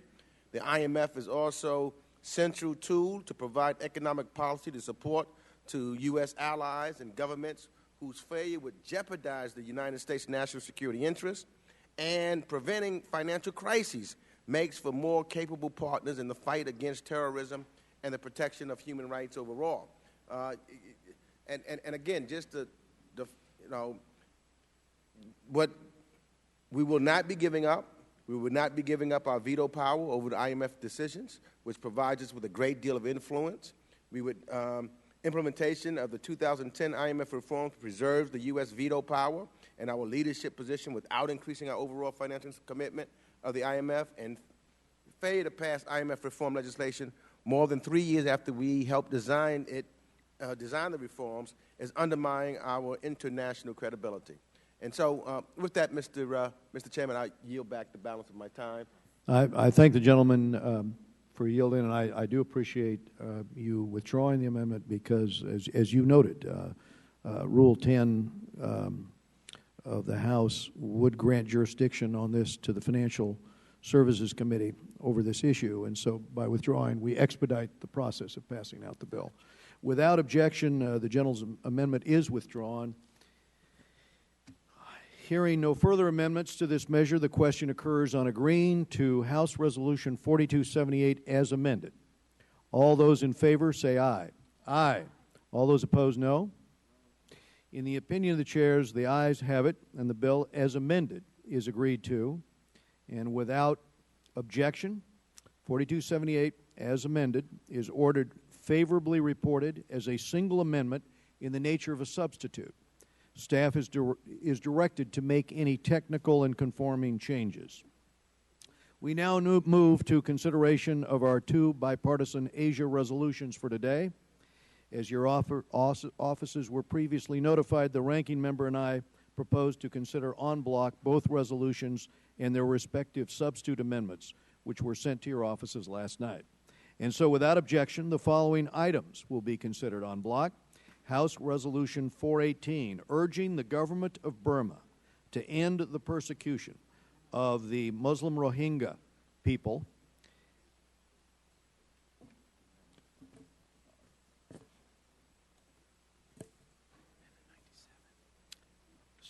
And then Amendment 97, in the nature of a substitute to House Resolution 418, offered by the Chairman on behalf of myself, Mr. Engel, Mr. Shabbat, and Ms. Gabbard.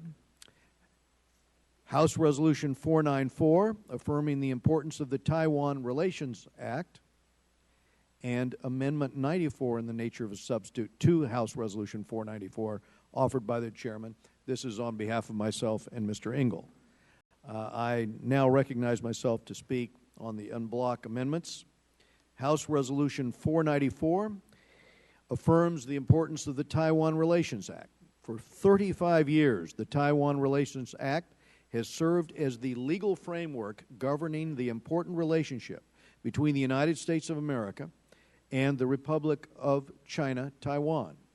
Since the Act came into force in 1979, there have been few other pieces of foreign policy legislation as consequential as the TRA.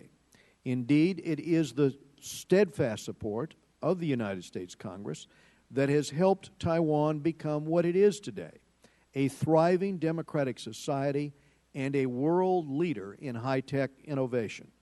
Today, we will consider House Resolution 494, affirming the importance of the Taiwan Relations Act. This bipartisan legislation, which currently has over 60 co-sponsors, reinforces our nation's unwavering support for Taiwan and for Taiwan's 23 million people. As chairman, I led two bipartisan delegations to Taiwan to strengthen our bilateral relationship. Last year, I introduced legislation that was signed into law to help Taiwan gain a seat at the International Civil Aviation Organization for the first time since 1976. 2 weeks ago, we held the first Taiwan hearing in this committee on this issue of the Taiwan Relations Act, and today we will pass this important legislation to reaffirm our support for Taiwan. The amendment, in the nature of a substitute, makes technical and clarifying edits to the underlying legislation. The amendment also includes bipartisan language offered by Mr. Connolly of Virginia to strengthen the underlying resolution. I want to thank the gentleman from Virginia for his suggestion, and I will recognize him in a moment to explain the language. Taiwan maintains significant bipartisan support in the U.S. Congress. I urge my colleagues to support this resolution. Let me speak for a moment about House Resolution 418 before we go to Mr. Connolly and Mr. Engel. This resolution urges the government of Burma to end the persecution of the Rohingya people and respect the human rights of all ethnic and religious minority groups within Burma.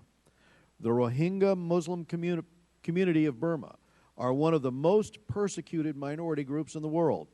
For over 3 decades, the government of Burma has systematically denied the Rohingya even the most basic of human rights, while subjecting them to unspeakable abuses.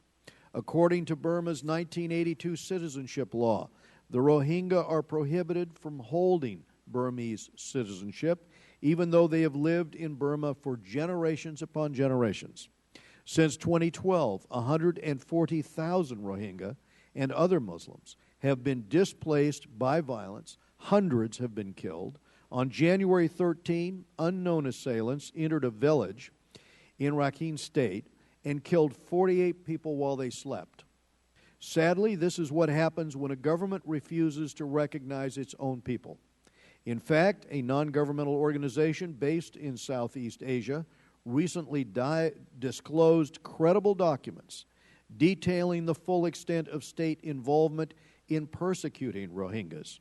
Just a few weeks ago, the government of Burma expelled Doctors Without Borders from the country, thus denying once again the most basic of human rights. The government of Burma cannot claim progress towards meeting its reform goals if it does not improve the treatment of Rohingya Muslims and other minority groups. The United States must prioritize the protection of human rights in its engagement with Burma. I urge the State Department to take off the rose-colored glasses and recognize that progress in Burma is indeed very limited in this regard. The bipartisan resolution offered by the gentleman from Massachusetts, Mr. McGovern, calls on the government of Burma to immediately end the state-sponsored persecution of the Rohingya Muslim people. I am a co-sponsor of this resolution. We cannot embrace diplomatic reconciliation with the government of Burma while human rights conditions in that country have deteriorated. I am pleased to offer a bipartisan amendment in the nature of a substitute, along with my good friend, Ranking Member Engel, Chairman Steve Shabbat of the Asia Subcommittee, and Representative Gabbard of Hawaii, who is also a sponsor and a member of the Asia Subcommittee. This amendment strengthens the underlying resolution by clarifying the legal status of the Rohingya Muslim people under the 1982 citizenship law. It brings the resolution up to date by including information regarding the murder of 48 Rohingya earlier this year and the expulsion of Doctors Without Borders. The amendment is further amended with language calling on the government of Burma to immediately recognize the Rohingya as an ethnic minority and to grant them citizenship. I urge my colleagues to support this resolution. I will now turn to the ranking member to speak on the en bloc measures, and then we will turn to the gentleman from Virginia. Thank you, Mr. Chairman. I strongly support both measures. The HRES 418, a resolution introduced, as you mentioned, by Mr. McGovern, the co-chairman of the Tom Lantos Human Rights Commission. Legislation calls on the government of Burma to end the persecution of the Rohingya people and to respect the rights of all minority groups in Burma. The plight of the Rohingya gets very little attention, and I'm pleased that the committee is addressing the abuses they and other minorities have suffered in Burma.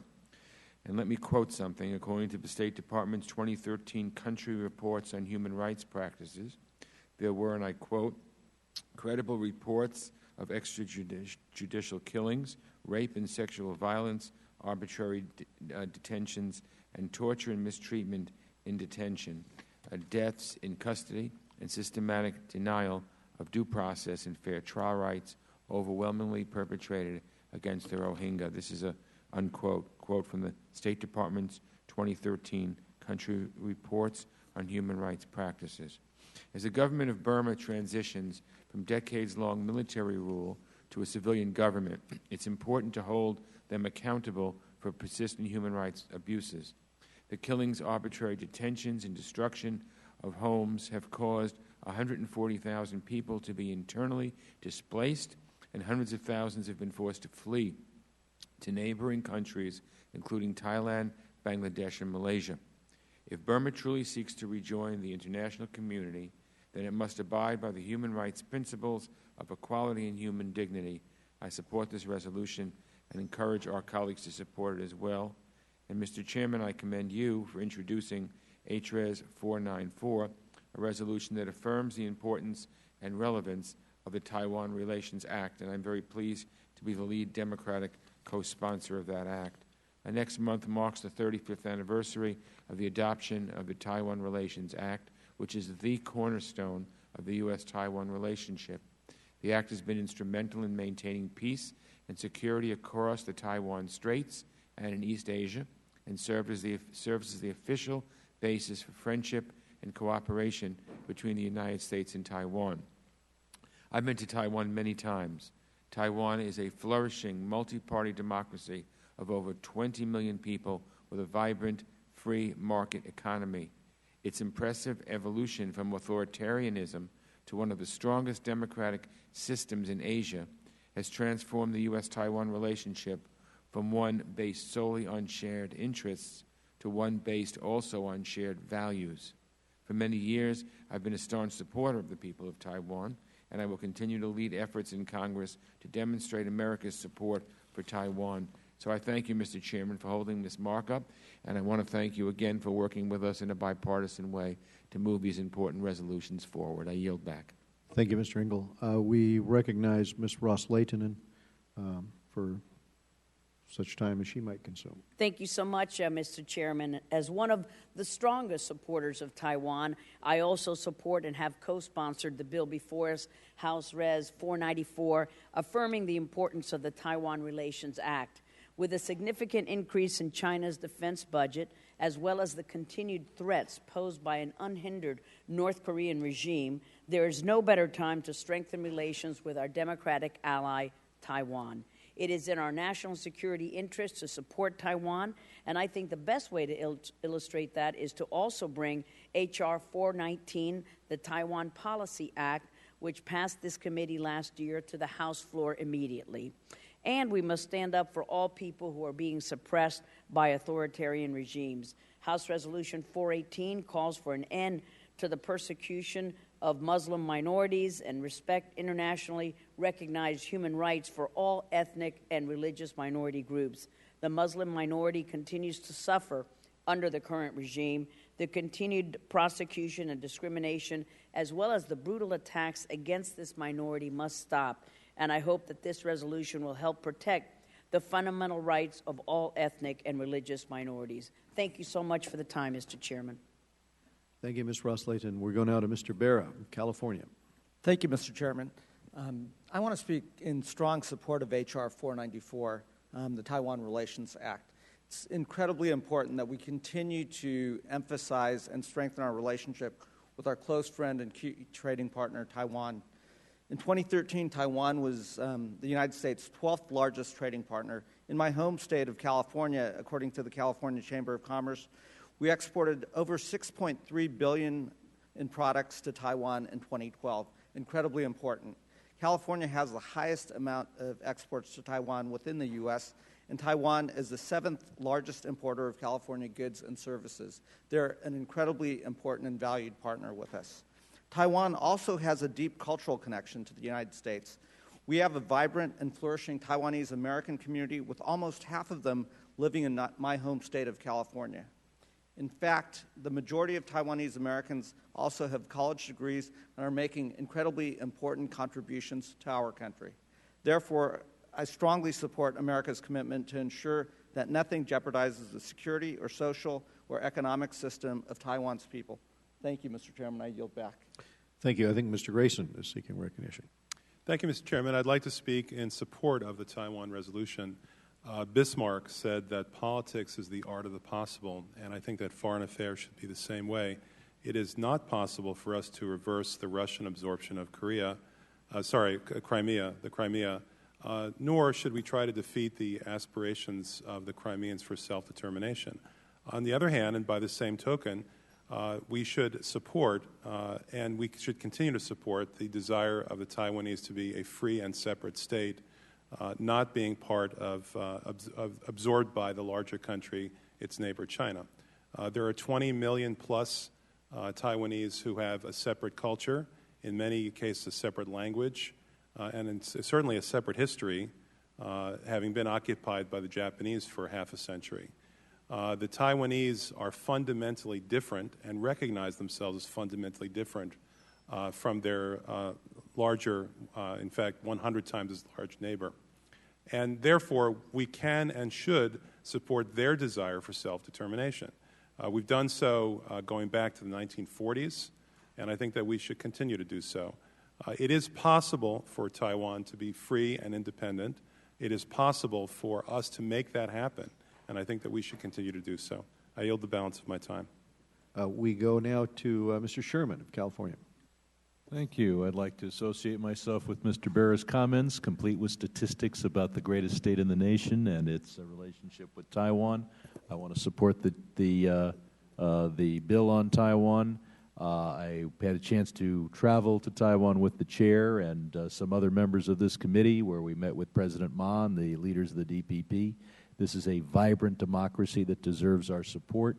I'm not sure I agree with the gentleman of Florida as to how separate the culture or language is of Taiwan as compared to China, but what is clearly different is on the mainland, people live in an authoritarian regime, and in Taiwan they have a vibrant democracy that deserves to be respected and helped. And I yield back. Are there any other members seeking recognition? Hearing none, the question occurs on agreeing to the measures considered en bloc. All those in favor say aye. Aye. Aye. All those opposed, no. In the opinion of the chair, the ayes have it, and the en bloc items are agreed to. And without objection, House Resolution 418 is amended and House Resolution 494 is amended are each ordered favorably reported as a single amendment in the nature of a substitute. The staff is directed to make any technical and conforming changes. And that concludes our business for today. I want to thank Ranking Member Engel and all of the committee members for their contribution and assistance with today's markup, and this committee stands adjourned.